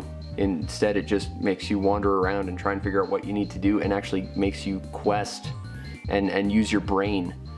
And I actually read at one point that, you know, games would just give you like a series of like nebulous tasks and maybe like a compass or like a map direction. You know, they take away your agency and your own critical thinking processes, whereas this makes you actually wander around and explore and stuff. And this is one of the best games I've played this year. I think everyone describes this as like Breath of the Wild, but so if I can take the lazy route here and do that, it would be like Breath of the Wild, but a competent and actually good game. I do not like Breath of the Wild. I do not like... It's good for one thing. It's a good walking around looking at stuff game. And it has some cool like puzzle solving mechanics where you can solve kind of any puzzle any way you want, but there's just nothing to do in it. And Elden Ring kind of solves that. There's more enemies. You know, it doesn't break your weapons every 3 or 4 swings. And it just feels like a far more meaningful adventure with stuff to do. There's more dungeons, and yeah, they're not great, but there's stuff to do. The only thing about Elden Ring I don't really like is it reuses a lot of bosses. That's it. And a lot of those scenarios where it reuses bosses it's reusing bosses in multiples. So you'll fight one really tough boss, and then later down the road you'll fight 2 in the same room, and it's just, that's not clever, it's not interesting. And some of the side quests are incomplete, but I gotta say this game is challenging. It's probably the most approachable Souls-style game you'll ever find. It's unbelievably good, and if you like Breath of the Wild, this is a more, you know, hardcore, dark, edgy one, I guess. And it's just a really good game, and it actually makes you think about the quests instead of just giving you a shopping list of shit to do. And it actually makes the giant open world meaningful. I liked just wandering around and exploring this thing. You know, as opposed to Horizon where it felt like a chore to play. This was actually quite good, and I want to play this again, actually. I really quite enjoyed Elden Ring. But when I played Elden Ring, I kind of had a not quite standard experience with it the first time, because when I played it, I couldn't unlock the level up system. You have to sit this bonfire like 5 or 6 times, and it just wouldn't trigger for me. So I ran around the entire game without ever like leveling up for like the first 20 or so hours. So I was just wandering around trying to find like any way to level up or like any weapon. And I ended up getting teleported at level 1 to this hellscape cavern in a lake of blood where everything tried to one-shot me. And I ended up fighting a gold-plated knight in the middle of this swamp. It was a boss fight, and I sat there. And because he was so strong and he could take me so quickly, I ended up sitting on this tree branch and sniping him with a bow for an hour and a half, doing minimal damage to him. And I know that doesn't sound great, but that was such an amazing callback to my original time playing Demon Souls, because that's exactly how I played Demon Souls the first time, you know, scared of doing anything. I'm just gonna hide here and see if I can find a way around how smart this boss is. And likewise, this game also had like one of the most Dark Souls experiences I ever had. When I finally got to like the big castle you're supposed to go to, which is like one of the first areas, I got to that point where, you know, I've been running this route so many times and not making much progress, I'm just going to start ignoring bosses and enemies and stuff. And at some point, when you run past them, they're going to catch up to you. And when that goes really sideways, you got this giant conga line of people chasing after you, and you kind of just... You stop planning and you just start running on instinct, reacting as stuff goes, and eventually you get to this one point where you like realize all the enemies have stopped following you, you have no idea where you are, and you're like, where the hell am I? That happened to me here. I ended up running on some rooftops, I ran around this building, I found this like fog door I had to open with a statue. I had no idea where I was, and it was one of the most Dark Souls experiences I've ever had. This game is very special. I want to see more Elden Ring. And it's just a giant, fun game. It wasn't trying to sell me a whole bunch of DLC. It wasn't trying to sell me an incomplete experience. It wasn't trying to do any sort of nonsense. It was just trying to sell me a single, well-made, single-player game. And I respect it for that. But in addition to not being able to level up, I had one other issue early on, and that was that my controller would not go forward, because the PS5 controllers, at least at launch, were kind of really crappily designed. So I ended up having to run up, left, up, right, up, left, up, right, up, left, up, right. That was how I had to fight everything for about the first 20 hours. And then my controller completely gave up the ghost and decided that all inputs were just directly left. So I went and I had to buy myself a brand new controller. I bought a bright purple DualSense because it's stylish and it matches my hoodie that I'm currently wearing, which is like my favorite thing to wear. But I like the DualSense controller. I hope this is a bit better built than the other one, but it's very, very stylish purple. And, you know, it was something to show off and explain my sort of less than standard experience with Elden Ring. But it's an excellent game, and I think everyone should play it. Definitely one of my favorite games this year. And I'll clean this up and we'll move on to the next set. Alright, so I'm thinking, the next thing we're gonna look at is some retro games, you know, the stuff that I like the best. And I assume the stuff that you actually came here for, so I'm sorry it's so late here. But I had to kind of clear out my pile to get there. Now, I think what we're gonna start with for retro games is something that's a bit of a surprise to me, because I got it today, and I didn't expect to. So let me clarify. So it's currently May the 4th, and my uncle is a huge Star Wars nerd. So every May 4th he likes to host a gathering where we watch some Star Wars movies. This time we watched Lego Droids Tales, which succinctly retells the first 6 movies, but incredibly sarcastically. It's very, very fun. But before we did that, he wanted to go pick up some snacks and check out a wargaming shop. And this wargaming shop he loves to go to is huge. You have to go through like a huge set of stairs to get up. And once you get into it, you are on like this giant terrace looking down into like this like 2-story set of stairs downward to this giant pit of games. It's incredible. I'm not much of a wargamer. I kind of have a passion for the figures, but I can't afford any, so you know, I just never got into it. But my uncle was walking around talking to various gamers, just seeing how they were playing like their Warhammer and stuff, and admiring the giant life-size Warhammer Space Marine they have there. Again, incredible place. But at the top of the stairs, since he was doing that, I was looking at a couple of retro game shelves, because they do have some retro games there. It's just, they're usually incredibly overpriced. So, I was just looking at them to kill some time, and then I saw something, and I was like, whoa. Okay, now I know this is absolutely the neurodivergent chunk of my brain that has zero impulse control saying, I need that now, but it was something I really wanted at a price that's less than it goes for by a fair margin, and I was just impressed that I saw it. So I ran down the stairs, I got the lady behind the counter to get her keys out to unlock the shelf, and I bought myself Shining Force 2. This cost me, I believe, about $50, and this normally goes for significantly more than that, usually twice that. And I've said before, Shining Force and Shining Force 2, I collectively rented them the same day as I was a kid, as well as the same day I watched Gundam Wing. That was my collective intro to anime, and I haven't looked back since. I remember that day very fondly. But Shining Force, as a series, at least the earlier ones, were a series of top-down, turn-based strategy games. They were kind of like the Genesis's equivalent of Fire Emblem, except it was even more anime. There was a ton of different like species and stuff on this planet, and you could like interact with them, get them on your team, and there was just so much depth to it. And it was made by Camelot, you know, the guys and gals who brought us the incredible Golden Sun, one of my favorite games of all time. I still need the original Shining Force, and I need the, you know, third of the Saturn version that we never got, but, you know, this is pretty impressive to me, and I got it for a steal for what it normally goes for. And while I was looking at Shining Force, I saw something next to it in the shelf. And unfortunately, it wasn't facing outwards towards the customer, so I couldn't see what it was specifically by name, but I kind of recognized the box art.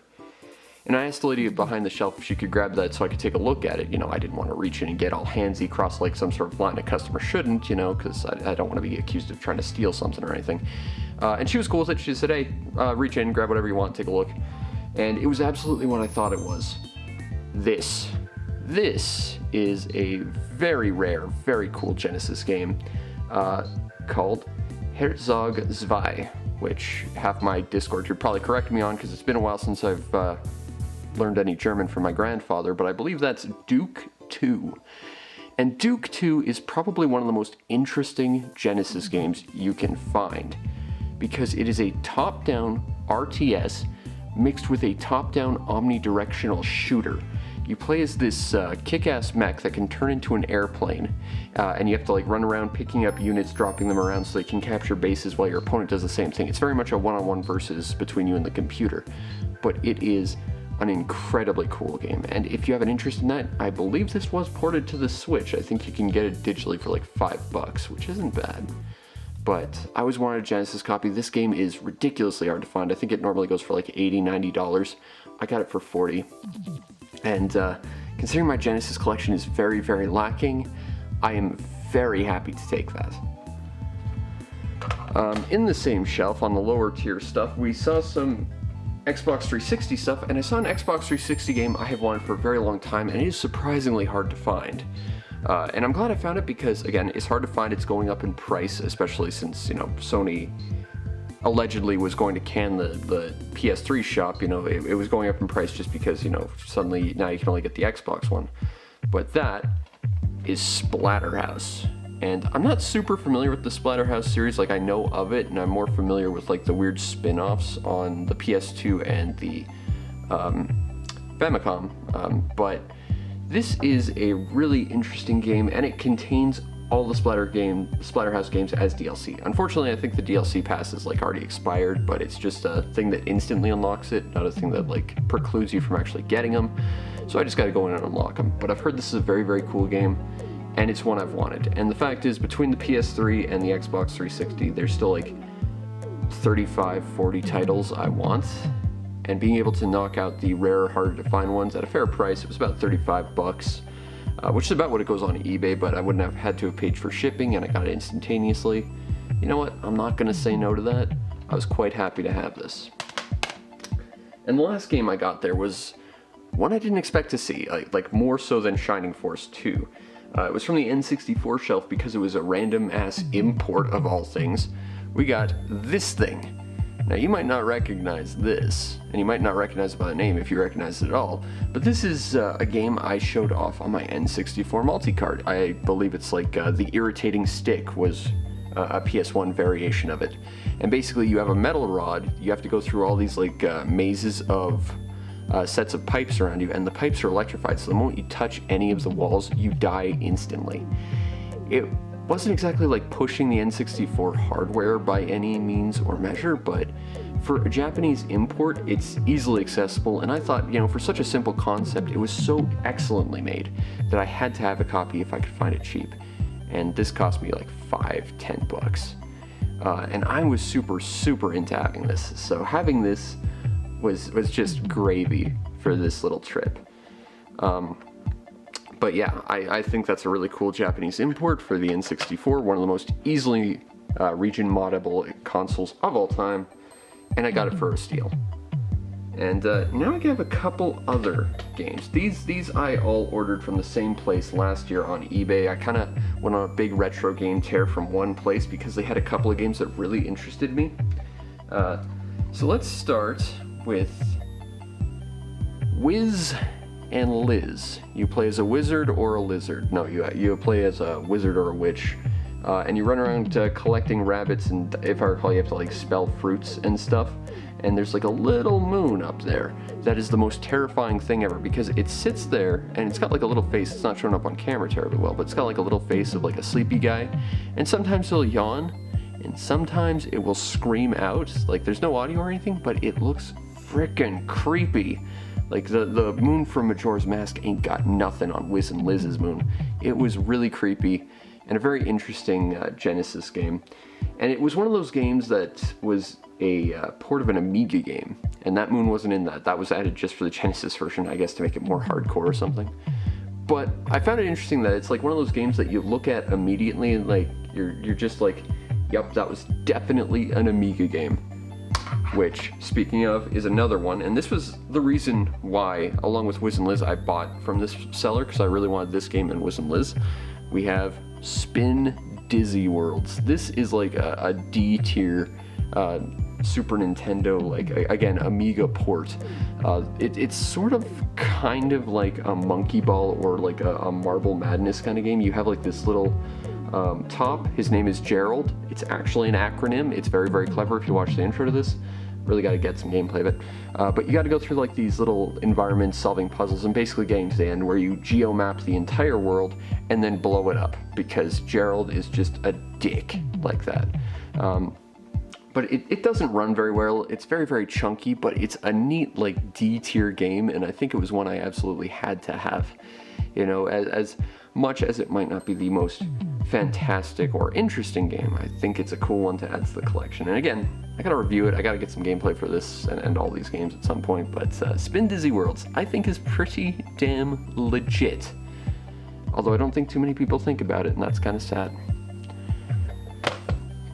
And I'm actually about to run out of battery, so I guess I will call this here, and I will be back in a minute for you, and probably tomorrow for me. Alright, and our next game is Sequest DSV. This is a game based on the hit TV show C-Lab 2021.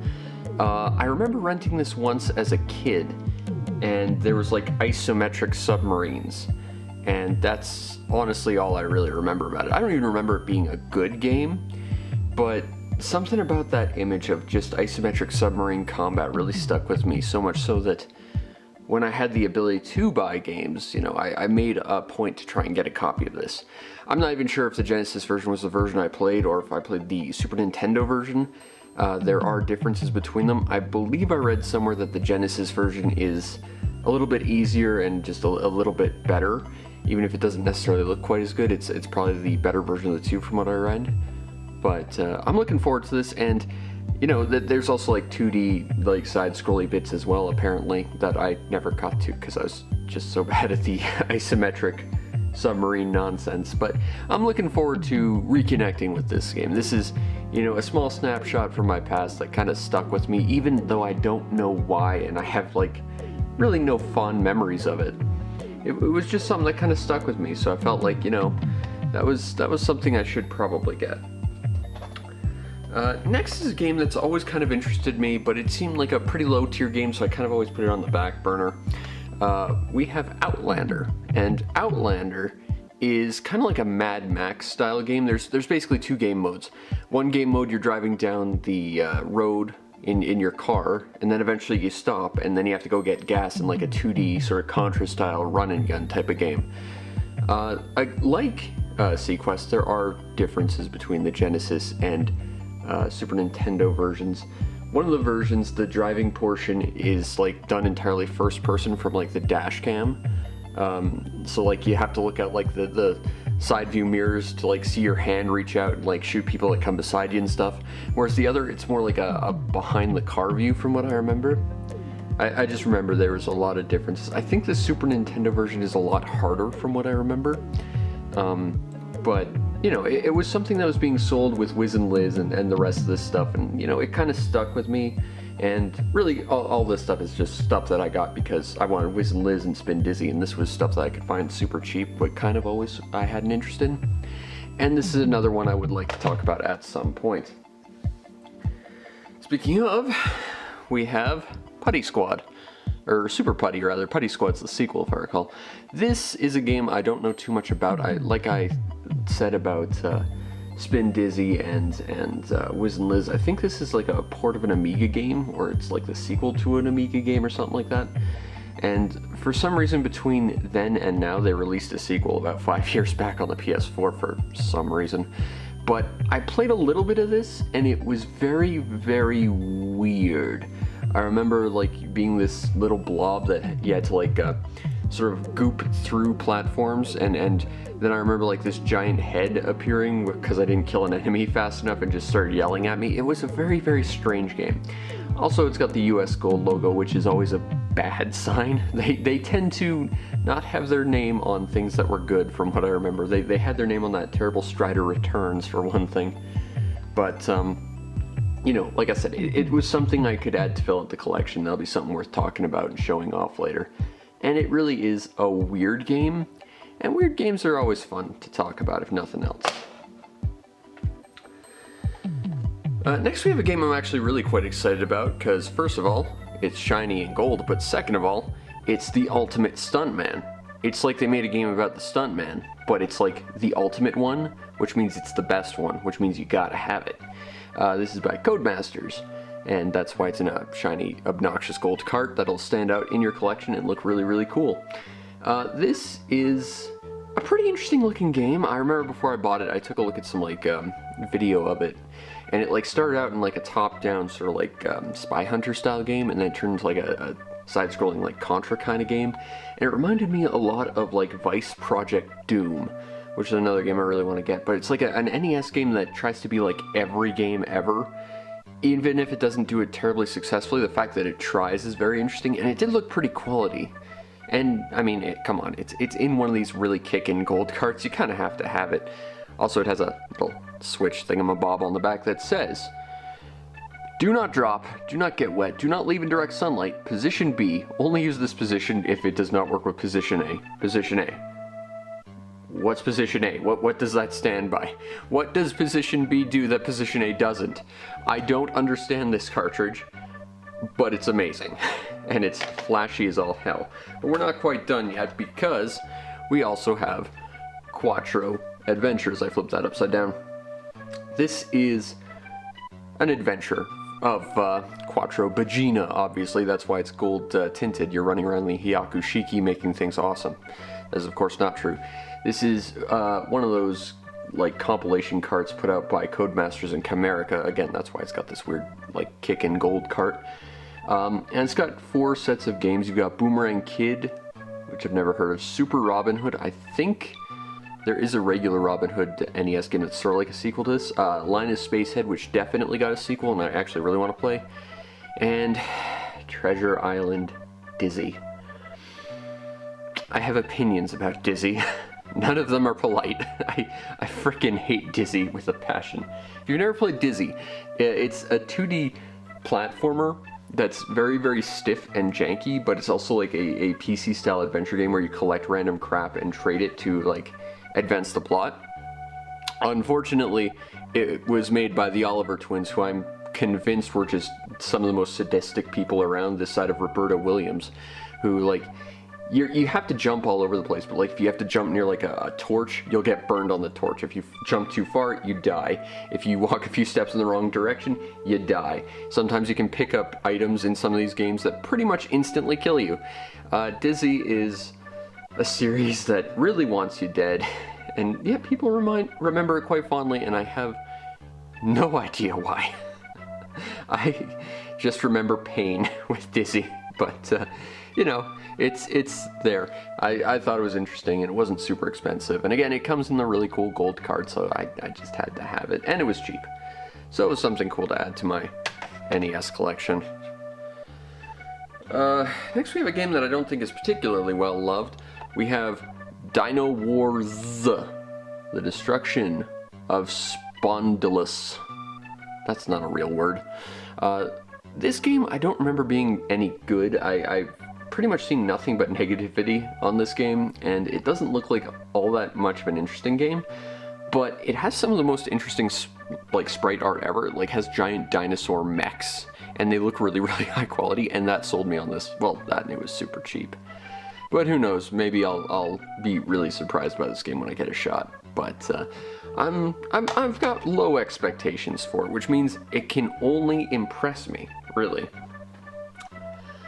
Alright, next we have Demon's Sword, Release the Power by Taito. This is a sequel to, what is it, Legend of Kage, except it's a bit less arcadey and a bit more like a big, proper, fully fleshed out adventure. Like, not by much, but, you know, you've got an upgraded Demon's Sword, and you can run around and, like, power it up and defeat bosses and stuff. It's, again, very much Legend of Kage, but with a bit more of character progression, and I feel like you're getting more power as you play. And that's kind of cool. I don't know how I feel about Legend of Kage. It's a very, very simple game, and it's a very crushingly difficult game. I remember playing the DS game and thinking that one was okay, but that's because it was trying to be like an actual, like, proper full-blown adventure as opposed to an arcadey thing. And this is kind of like a step in that direction, but still very, very much their foot is in the arcadey door. And I'm not sure it necessarily is the most balanced experience, but, you know, it's again something that adds to the collection, something to talk about. And it wasn't super expensive, so that's nice. Next, we have Furu Furu Park. This is a game I remember seeing once in a GameStop. And it even says, like, right here, I'm not sure how well the camera's going to pick it up, but it says, Beloved Taito Classics, Bite-Sized. And that was by Play Magazine, apparently. Which, to me, made it feel like, oh, they're collecting old Taito licenses and just releasing them in a single game. It's a compilation, that's great. And if you look in the back, it kind of hints at that a little bit. Let's see, where did it say? 30 minigames in all. Arkanoid, Bubble Bobble, Sonic Blastman, Pocky, and Rocky. That one stood out to me. Pinch Hitter, Super Karate, Safecracker, Rev the Engine, Skateboarding, Camel Maze, which I assume is Camel Tree, Swan Runner, and many more. And to me, what I thought this would be, and judging by like the fact that there's Bubble Bobble up here and there's like Arkanoid and stuff, is this is basically going to be a game that collects classic Taito titles and then like remixes them in a new and interesting way. And that's not really what it is. Like, you can even see Sao-chan or Pocky down there, so that's cool. That's what really attracted me, is the Pocky and Rocky license. What this really is a minigame collection that just sort of apes the aesthetics from various Taito games and sort of exists as like a callback to them, but that's about it, which is a bit disappointing. But I remember seeing this in a GameStop and being disappointed that I didn't get it, even if it wasn't that good. And you know, it wasn't expensive, so I thought, hey, this'll be added to my collection, and it won't be something that I'll regret purchasing just because of anything else. I kind of regret passing it up. So it can only impress me from here, is what I'm hoping. But so far, it's a kind of substandard minigame collection. It's not quite as good as, what was it, Help Wanted. That was a pretty good minigame collection. But this one is very Taito flavored, and if you're a fan of Taito, this might be worth checking out. And finally, for the retro gaming, we have an Xbox game that cost me like not even $1. We have Warpath. I have no idea what this actually is, but again, it didn't cost me like anything, and being able to add stuff to my collection is always a plus because it gives me content and stuff to show off later. And it looks like an interesting kind of sci-fi type of shooter. 3 species battle for the control of the planet, you know, battle in 25 war zones. There's some multiplayer stuff. Interesting. This looks interesting. I'm feeling like this is probably going to be more of like a multiplayer shooter, which at this point will just be with bots, but I've never heard of this game. Might be worth checking out. If nothing else, it didn't cost me anything, so there is that. And that's it for retro games for now, although I still have a few Switch titles and stuff to show off, so I'll clear this up and we'll get back to it. Alright, so for our first Switch game I'm going to show off, I guess I'll get the big one out of the way. We got Ring Fit Adventure, and I've been playing a lot of this on and off to supplement my regular workouts and stuff, and I do feel like I'm getting a bit more toned by playing this for like an hour every day. It's not bad, although the progression in it is completely messed up. I think I've just clocked in like 130 days of it, and I'm on like level 17 or so. It's okay, but once you pass level 10, like enemies get like this weird aura that makes them ridiculously OP, and there's like a fog effect, and it's frustrating to deal with them more than anything else, you know? But if you're looking for a thing to do some workouts with, it's not bad. I know my grandma's trying to get back into like doing a little bit more exercise to, you know, help her sort of de-ageify, as it were, and I'm thinking about showing this to her because it does have like a nice yoga aspect that's pretty low impact for, you know, someone like that. So it might be worth checking out. Alright, next we have a game that I don't like half as much as I should, and it's probably going to piss some people off, but we have Metroid Dread.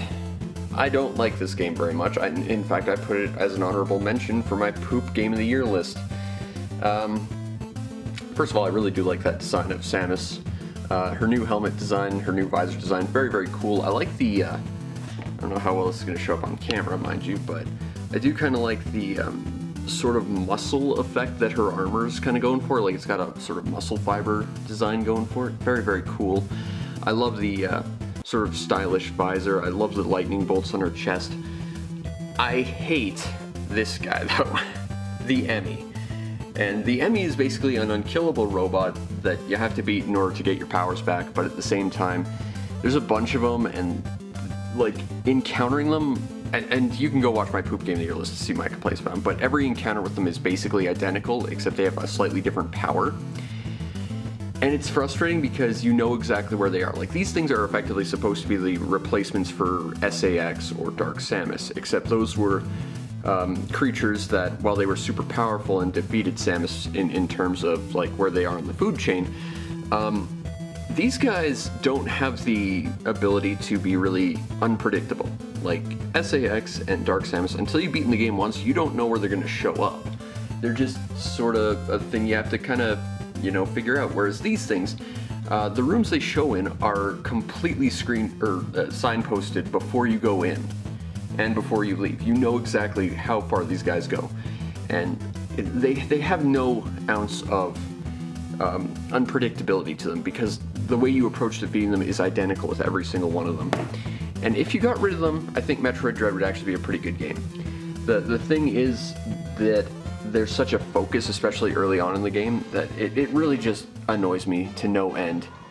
But for what it's worth, Samus looks pretty cool. I do quite like her new basic suit design.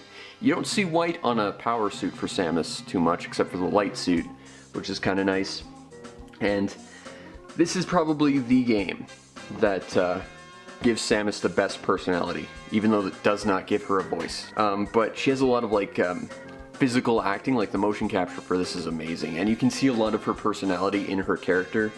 And if you want to see Samus with a personality, this might be the best game for it.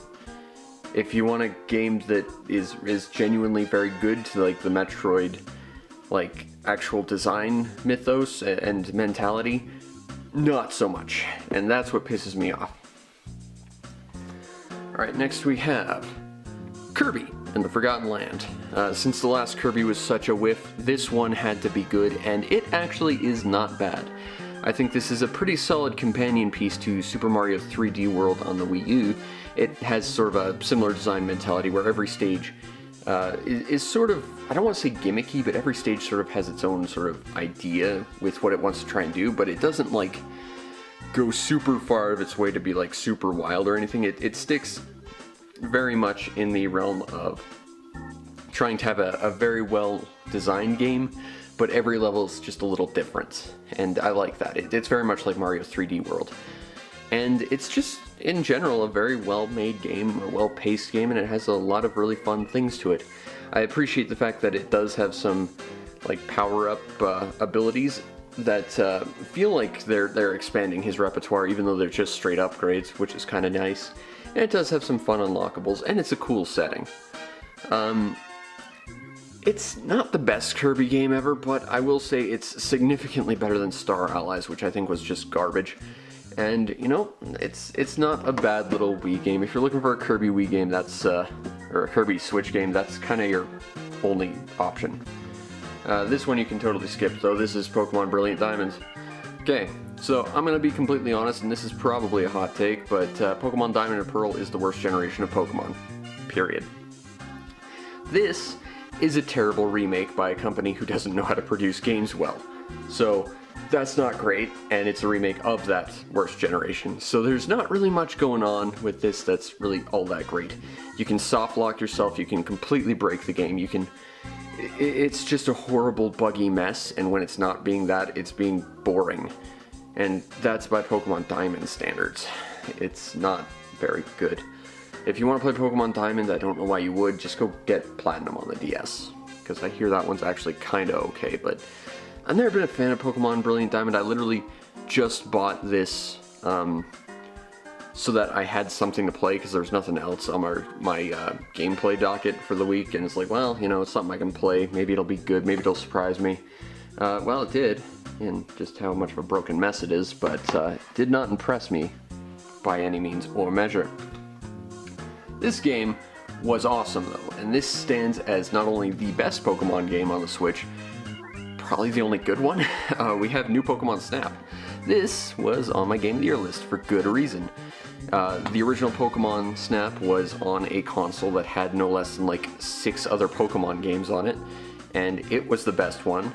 Same with this. It's Pokemon that's photography, and it's genuinely the Pokemon game that has the most effort put in and the most interesting stuff to do. I just love this game. It has one big issue with it, though, and that is that there's like an online photo album you can produce so that people can see like your most beloved shots and the stuff you're most proud of, and you're limited to like 6, and there needs to be a lot more than 6, because the fact is 6 is not enough. But I do love this game.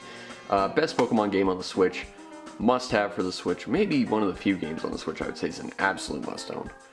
New Pokemon Snap, very, very good.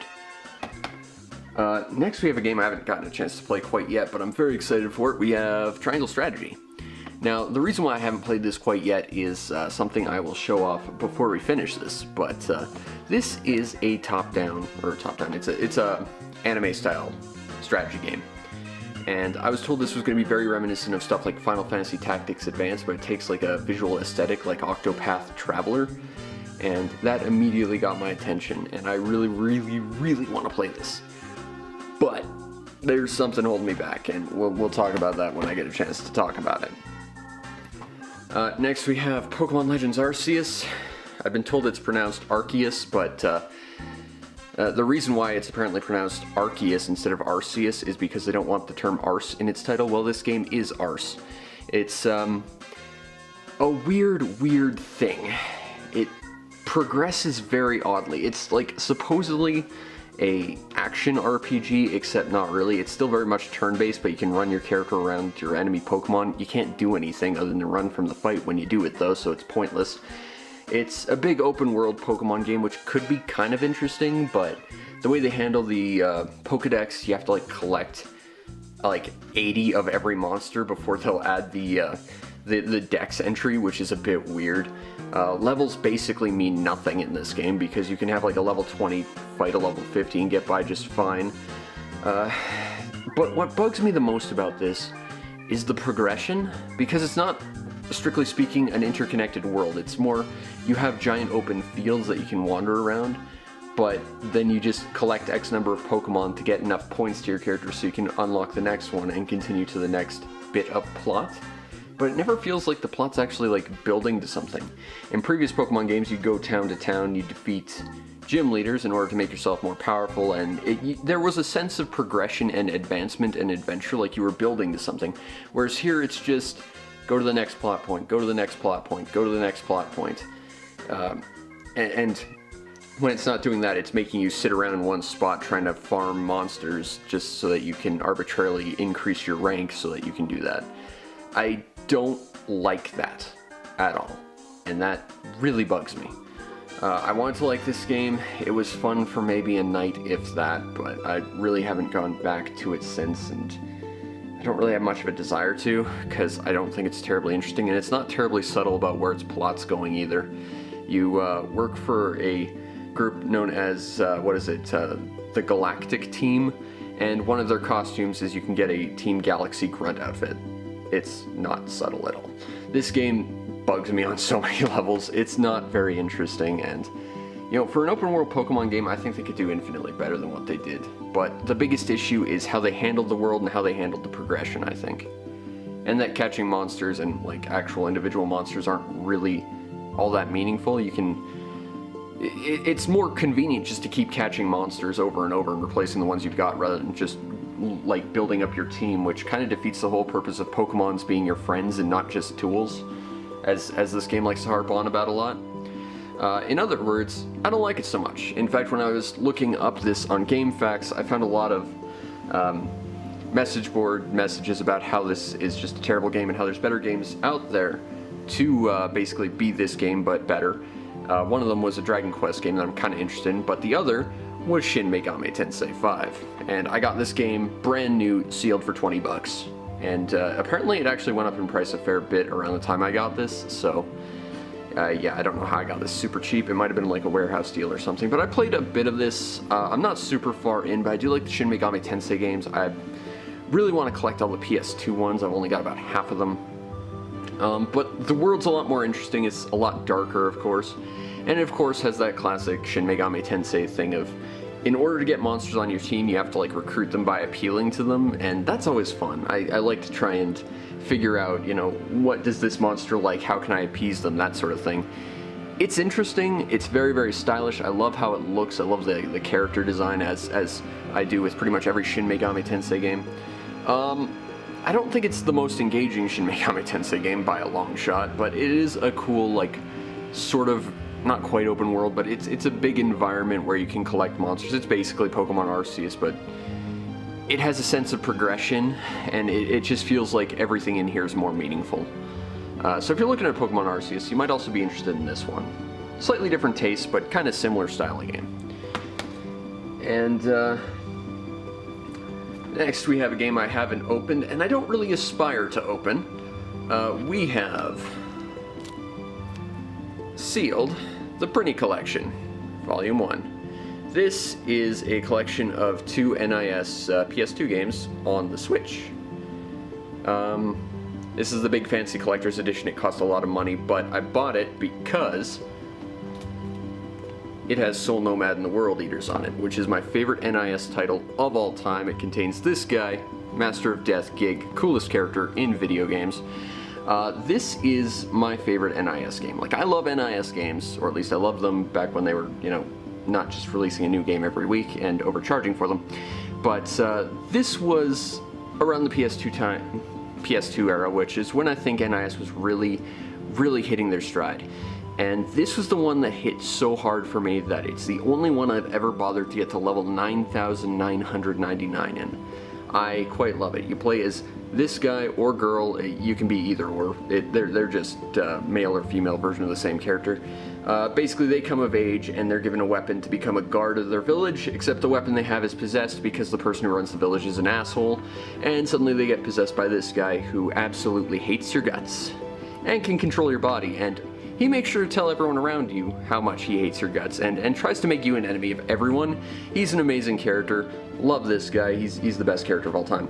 But you have to work with him in order to defeat his minions, the World Eaters, these giant monsters that will destroy the world.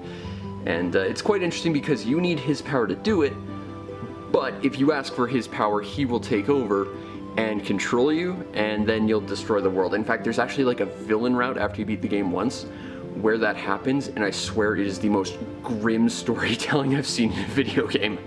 Like, there is some incredibly dark stuff in Soul Nomad.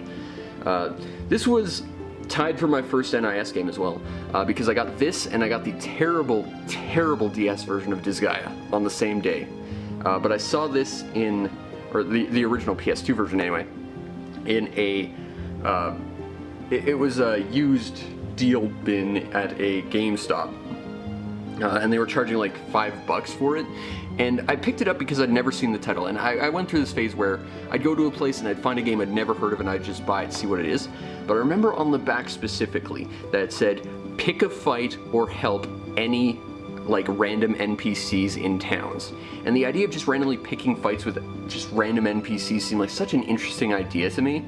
And you can do it in this game, but it's kind of pointless to do so. In fact, it's detrimental to do so, but it's interesting that you can do it.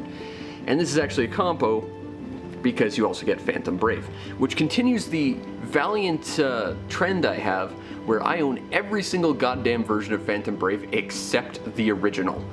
I bought Phantom Brave the first time on the Wii. I then bought it on the PSP, in which I played it for about 5 minutes. My brother got me the Steam version. Still need to get the PS2 version, but Phantom Brave is a very cool game. It is a direct sequel to Disgaea. I know there's a Disgaea 2. This is actually proper Disgaea 2 though. And this is actually like Disgaea 5 because it goes Disgaea, well, it goes La Pucelle, Disgaea, Phantom Brave, Makai Kingdom, Soul Nomad. That's the order they go in. But this game's quite cool because it's not grid-based. You have to wander around, like full control of your character. You just have to move X number of space relative to where you start. And you play as this girl who can summon ghosts and get them to stick to random items in the environment. And what's interesting is if X amount of time passes between that ghost possessing that item, they'll disappear, but sometimes they'll take the item with you. And then you can use that item as like equipment. And there's actually some really fun shenanigans you can pull with that in the tutorial, where you can get this character to get a weapon because like the tutorials there to teach you, they have ridiculously like endgame stuff there. And you can actually get it. It takes some save scumming because you got like 1%, but if you do, you're pretty much set for the rest of the game. Phantom Brave, it has a ton of interesting shenanigans if you're willing to like understand the deep mechanics of it. And if you can, you are in for a treat. Phantom Brave, it's one of the best NIS games. I would say it is probably my third favorite, behind Makai Kingdom and of course behind Soul Nomad. But, you know, I got Soul Nomad and that's pretty cool. Although there is another pretty collection coming out. In fact, it's coming out in a few days and I might get it just to, again, have the whole set. But I think it's weird that NIS is releasing their back catalog the way they're doing it. Because, like, I get that they wouldn't want to include Disgaea because that's their bread and butter and they make a lot of money on just re-releasing the same ROM over and over again. But at the same time, Disgaea wasn't even the first game in its series. That was La Pucelle Tactics. That one didn't come out for some reason. They could have gone even further back in their back catalog and brought out Rhapsody, which I don't personally care for, but they didn't do that either. It's weird that they didn't start at the beginning and they just kind of like I don't want to say picked randomly, because my brother kind of said that this was apparently like a fan vote thing, but their order of doing this is just really peculiar. But I've got another version of Soul Nomad, and I intend to own every version of it because it's goddamn amazing. And if you like sort of strategy anime games, you should probably play Soul Nomad. It's got great storytelling, amazing characters, Yuri Lowenthal acting at his best. As much as I like to make fun of him for being in anything, I will not ever make fun of him for being the best character ever. It's just an amazing strategy game. Plus you get Phantom Brave, which is one of the better ones too. And we got a couple more games here. These next three I all got from Play Asia, and I was supposed to get them like last November, but it was weird because November had like this thing where if you ordered like X number of games, they would give you like free shipping or something like that, or like just November straight up had free shipping. So I ordered 3 games individually because they were interesting to me, and for some reason, and again I want to stress I ordered them individually so I didn't have to wait for them, they decided to box them all together, send them all to me at once, so I guess it saved them shipping, which is nice for them, but it's annoying for me because I have to wait a while. And then they didn't ship them until the end of December. So I kind of waited 2 months for them to ship, and then I waited like an extra 2 months for them to be delivered, but I showed these off during my birthday stream. First we have Ilmatic Envelope Swamp and Radiarji Swag, which this is a compilation of 2 shooters that I want to say came from the sort of post-Dreamcast sort of fan game revival. These are really, really good shooters, by the way, but the problem is they rely a lot on being able to understand the language because they are a bit confusing. Again, you can go to my birthday stream and see what I mean, but I have since learned a lot about it. Like all the stuff that's in like words and levels on the left side of the screen, those are actually like achievement grade things. You've got like one game where you're trying to accomplish random objectives in each area in order to unlock keys to find different routes through all the different areas and stuff. And then the other game is a matter of flying as far as you can to get to a certain goal. Sort of. That's a very rudimentary version of what this game is about, but it is one of the coolest arcade compilations on the Switch. I'm not going to say it's better than Arcade Love, but it's pretty close. I would say this is very, very cool. And if nothing else, you can't tell me that that art style is not gorgeous. I think the in-game art style is incredible in this game, and it just looks really, really cool. A bit hard to get into if you can't read Japanese, because that's a problem I have, but at the same time, it's a lot of fun, and if you can bumble through it, you're going to have a really fun time with a really cool set of shooters. Alright, next we have Clockwork Aquaria. Now, Clockwork Aquaria is a weird game, and that's why I wanted it. But Clockwork Aquaria was basically made by the Wonder Boy people, and I love the Wonder Boy games. But this was going to come out, I believe, it was either 99 or 89, but like 20 or 30 years afterwards, it came out, because it was like 80-90% complete, and they just didn't release it.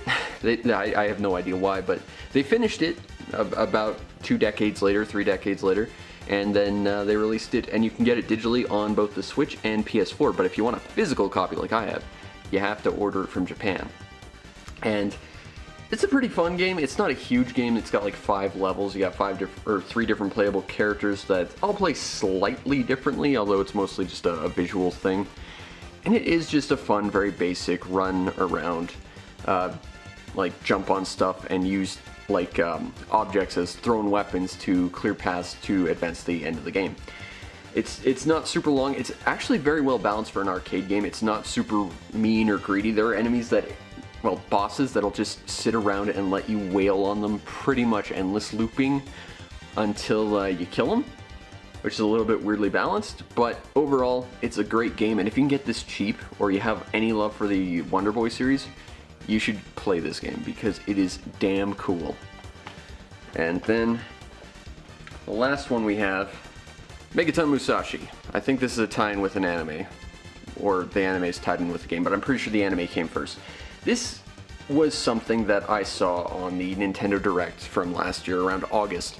Jetwolf on my Discord mentioned that this was like the one thing between the English and Japanese Direct that was different. And I saw the footage of that, and it looked amazing. It looked like Gundam Breaker, and go see my Gundam Breaker review to see how much I love Gundam Breaker. It is kind of like that. It's really, really fun when it wants to like be a game and let you play it. Problem is, it doesn't do that often. Most of the game is spent running around, like, just talking to people and going through menus and, like, progressing the plot. So, like, every 20 minutes you might get, like, a 5-minute fight. And the gameplay to random narrative nonsense is just overwhelming. I played this for about an hour, and I think we got into 4 missions. It was really, really sad because the combat is a lot of fun. The customization could be a lot better, but it's cool to design your own sort of custom mech and like get new loot, because it's very much a loot-based game. Trying out new weapons, combos, special abilities, color designs. It's a really cool game, but man, there's just not much here for gameplay versus the narrative. The ratio is way off. And as someone who can't enjoy it because it's in Japanese, it's just not fun for me. And I hate that because I know there's a good game in here. If I could just skip all the narrative, it'd be fine, but I can't do that. And that drags it down. Alright, and this should be the last chunk of all of this, I do believe. Let's start with some cool books, because I loves me my reference material. We have a guide to Japanese role-playing games. This is a really, really cool book by Bitmap Books, as you can see by my pointing to it not on camera. I learned about this about 2 days before it came out, and it was through some indie game developers I follow on Twitter. They talked about how their game was going to be sort of included and mentioned in this, and I like RPGs. Having this is just amazing to me, and this is like the big fancy version. I got the big fancy version for one thing, and that is this. Now this, aside from looking like a drink coaster, is actually a USB thing. Here it is. Should be. Hold on. There. It's a little USB thing. And this little USB thing contains some demos to some indie RPGs that are coming out soon. And I wanted this expressly because, if you'll recall, at the start of last year, I reviewed this little demo to an RPG called Shrine's Legacy. It was actually the indie game that made me learn about this book. And the thing is that I love that RPG quite a lot. It was just a demo, but for a game that was made by like 2 people, you could tell it had a lot of heart. And it was based on some of my favorite Super Nintendo RPGs of all time, and I actually talked to the dev. They mentioned that they were huge fans of them too, which makes sense. What I heard was that their game would be on here. And granted, I have the demo already, but the idea of owning a physical piece of that game, to me, was very, very special. Like, this also came with a bookmark, some like poster, a couple like postcards and stuff. Like, it's fine, but this was the thing that made me go out and get the thing, because I just wanted to have a physical piece of Shrine's Legacy, because I thought it was just such an interesting game and quite special to me. So I'm looking forward to it coming out, but to have even just a small physical piece of it, such as a USB drive that contains the demo, that was kind of special to me. Plus, again, delicious reference material. I've been reading the crap out of this, and I'm a huge fan. But, I mean, I'm a huge fan of RPGs, so that makes sense. Following that up, we have a Christmas present that my mom got me. We have the unofficial Super Nintendo SNES Visual Compendium, which is also by Bitmap Books, and they knew exactly what they're doing, because they numbered it number 5. So my OCD ass is going to have to go and buy all the rest now. So, yeah.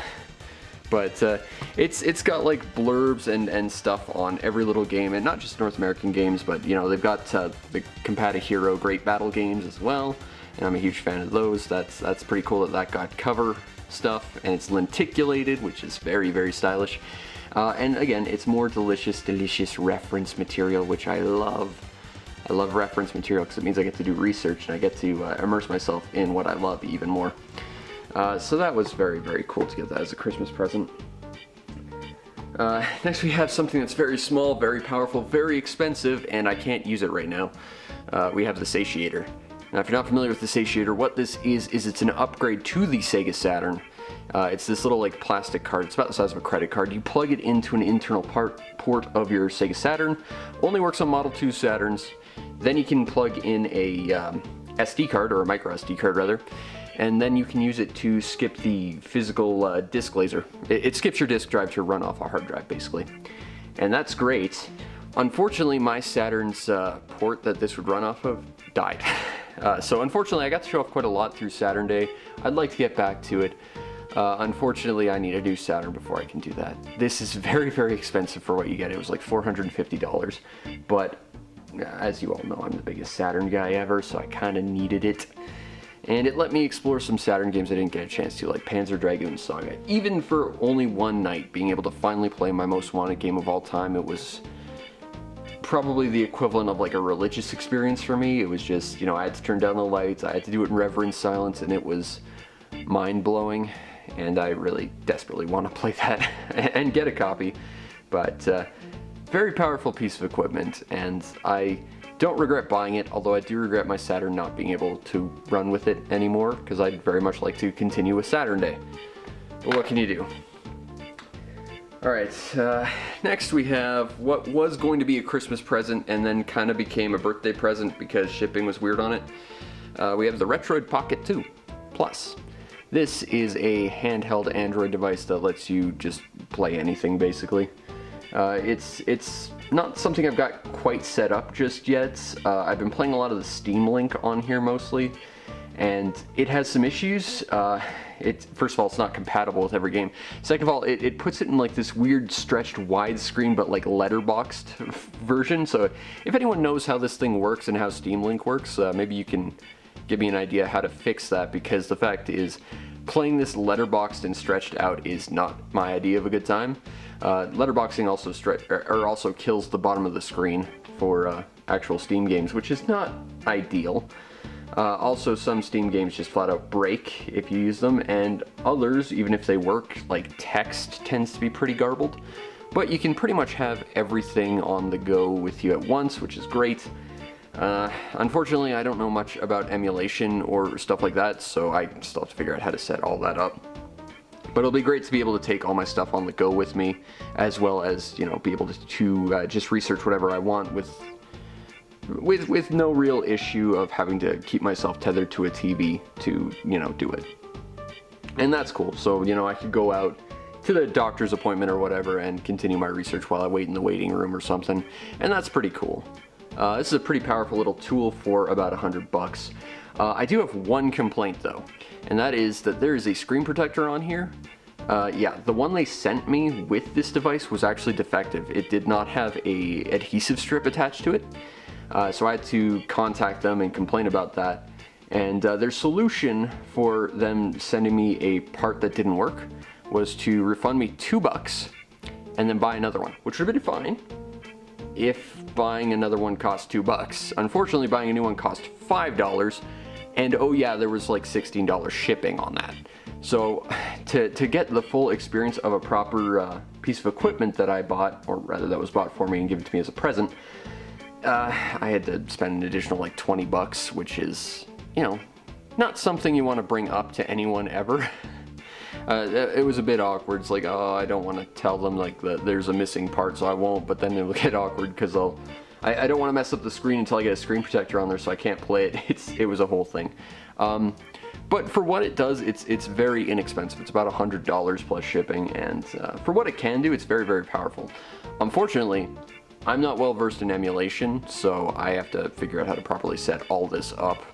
So far I just have like my archive on an SD card, and I'm still trying to figure out how to get some of this stuff on here. For some reason, weirdly enough, like on like the built-in emulator suite, there's also no Genesis stuff, which I'm actually a little bit annoyed with, because just as I was going to record this, I wanted to see if I could play some of my Shining Force 2 on here, and I could not, because I couldn't figure out how to access Genesis stuff, so that was weird. But you know, if nothing else, the thing that really made me interested in this was that it could do Dreamcast. And I was always told like Dreamcast emulation doesn't really exist, or it doesn't exist in any real meaningful capacity that works terribly well. So to have that on handheld is amazing to me, especially because I've gone through like 4 Dreamcasts at this point. None of them have worked. So if nothing else, this finally lets me play my Dreamcast, which is important to me. So that's cool. And that's it. Sort of, but not really, because there's one last thing I can talk about. So, I got myself an OLED Switch.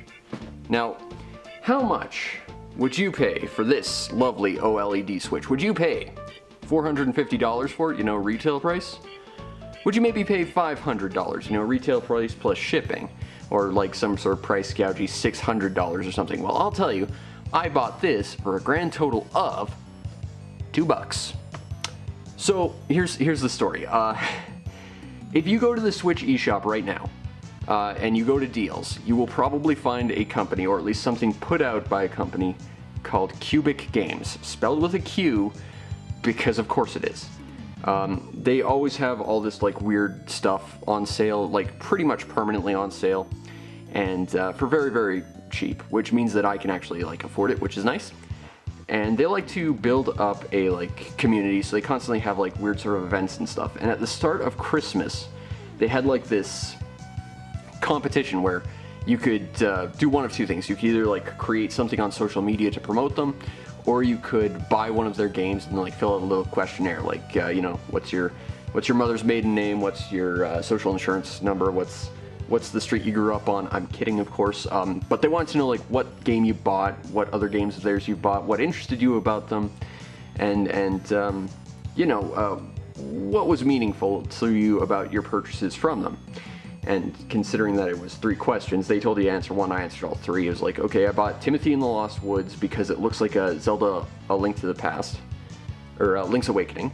And I bought that specifically because I have a very fond and very distinct memory of playing Link's Awakening when I was a kid, but it was completely different than what Link's Awakening actually was. I remember starting in a witch's house, and there was like a rat that would attack you if you went near it. And then when you leave, you'd be like in this canyon with a bunch of holes, and it was very, very difficult. I've never seen that game. I don't know what that is. I'm not sure if I dreamed it. If you know of Link's Awakening style games and you know what I'm talking about, tell me what that is, because seriously, I've been buying so many Link's Awakening style games just because I want to see if I can find something that reminds me of that weird game I think I might have dreamed of. But as for games I bought in the past, I bought a lot of their stuff, but ones that I particularly liked were Dex, which was like a 2D Deus Ex. I'm a big fan of Deus Ex. Blazing Beaks, which is like a top-down Binding of Isaac style game, which my brother loves those kind of games. Those are his favorite games of all time. I told him about it, and it let him and me bond a little bit, because we don't have the best relationship, so being able to bond over games was kind of a big deal to me. And then I also liked Mana Spark, which was again like a top-down sort of Isaac style game that I also quite liked, and it was fun fantasy. So I sent that in, and I'm pretty sure those were like my exact words.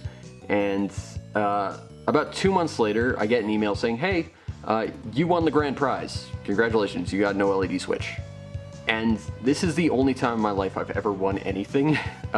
It's nice because I have an original Switch, which I will contest is not a handheld item by any means or measure, because first of all, it's too big to fit in your pocket, as is any version of the Switch, but original Switches have a battery life of about 10 minutes. Like, even the Game Gear has a better life than like Gen 1 Switches, which is part of the reason why I don't think Switches are really all that great as handhelds. But, I just don't see too many people using their Switches in handhelds. I'm not trying to take shots at people who like their Switches in handheld mode. I know lots of people do. Lots of people like to tell me about it because, again, I personally have had that anecdote of I haven't really seen too many people use their Switch in handheld mode. And people like think I'm hating on that or something. I know people buy them because like they've made a whole Switch that's nothing but handheld mode. And the nice thing is, this fixes my problem of not being able to like play things in handheld mode because I actually have a battery. I still don't think I'll do it, but if anything else, it comes in nice white. It has a bit more internal storage if I recall. I've still not like actually started this, and I've had this in my possession for about a month, maybe 2 at this point. And that's mostly because I just haven't had time to set it up, and the prospect of having to like transfer all my data between 1 and 2 seems like a lot of a pain right now for a system I'm not playing too much on. But I'm gonna get to that probably when I start playing something other than just Ring Fit Adventure. But I quite like this. I think it's very, very cool, and it's an awesome upgrade to my Switch, so now I can actually enjoy my Switch as a handheld thing, so you people can stop yelling at me about it. I'm kidding, mostly, probably not. But anyway, yeah, so that was a thing I won. It's the only thing I've ever won, and you know what? I'm gonna enjoy that. But there is one issue, and it wasn't something I had immediately thought of. But I guess Cubic Games is set in like Germany or something, because this is the power plug that it came with. I have never seen a power plug like this. I've seen plenty of weird-ass power plugs from many different chunks in the world. I've seen one that has like a weird, like L-shaped pin in it. But like, yeah, this just has two weird pegs, and I'm pretty sure it's European. My Switch OLED box actually just has all the instructions printed on the side of the box in German. So, yeah. Also, there's no instruction sheet in this, so maybe it was opened at one point. I genuinely don't know. But yeah, I've got an OLED Switch, and that means I get to finally enjoy my Switch in handheld mode. I might be playing some SMT5 and some Triangle Strategy, because that's what I've been waiting on. I want to have this set up and play Triangle Strategy as my first game.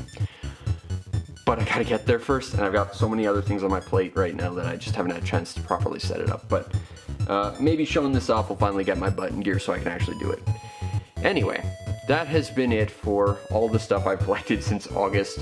If I were to try and make some claims as to what my favorite things I got in this collection, my Kuna figure, Shining Force 2, Herzog 2, and of course my Switch would be the winners of this one, I think, because the fact is, Shining Force 2 is a huge part of my childhood. Herzog 2 is very, very important to me. It's probably one of the most unique Genesis games you'll ever find. I finally won a thing for the first time in my life, and I'm going to hold on to this forever as a freaking trophy. And of course, Kuna is a physical part of PSO2, the game I've played more than anything over the past 10 years. Unfortunately, the game that now exists is just garbage, and it makes me sad. Anyway, I hope you enjoyed my probably very terrible camera work and all the many, many things I've bought with very little money over the past year or so. I'll probably try and do this a bit more often, but, you know, I kind of have to have stuff coming in to do that, but we'll see. But maybe you can help make that happen by funding the show through the PayPal or Patreon. That'd be great. That would make my day, certainly. But I hope you enjoyed, and if you did, you know, tell me what you liked about this and what cool stuff you've gotten over the past year since we've last done this, because I like to know about that stuff. You know, follow the show to see all the cool stuff I do. Follow my stream to know when I go live to stream awesome games no one's ever heard of that I'm a fan of and no one else will ever watch because I only make obscure videos apparently. And, you know, again, support the show through the PayPal or Patreon. Do everything you can to help support the show if you like it, because that would be nice, because funding this is a bit tough, but tough all the same. I do my best. Anyway, I hope you enjoyed, and I'll see you next time. Peace out, Internet.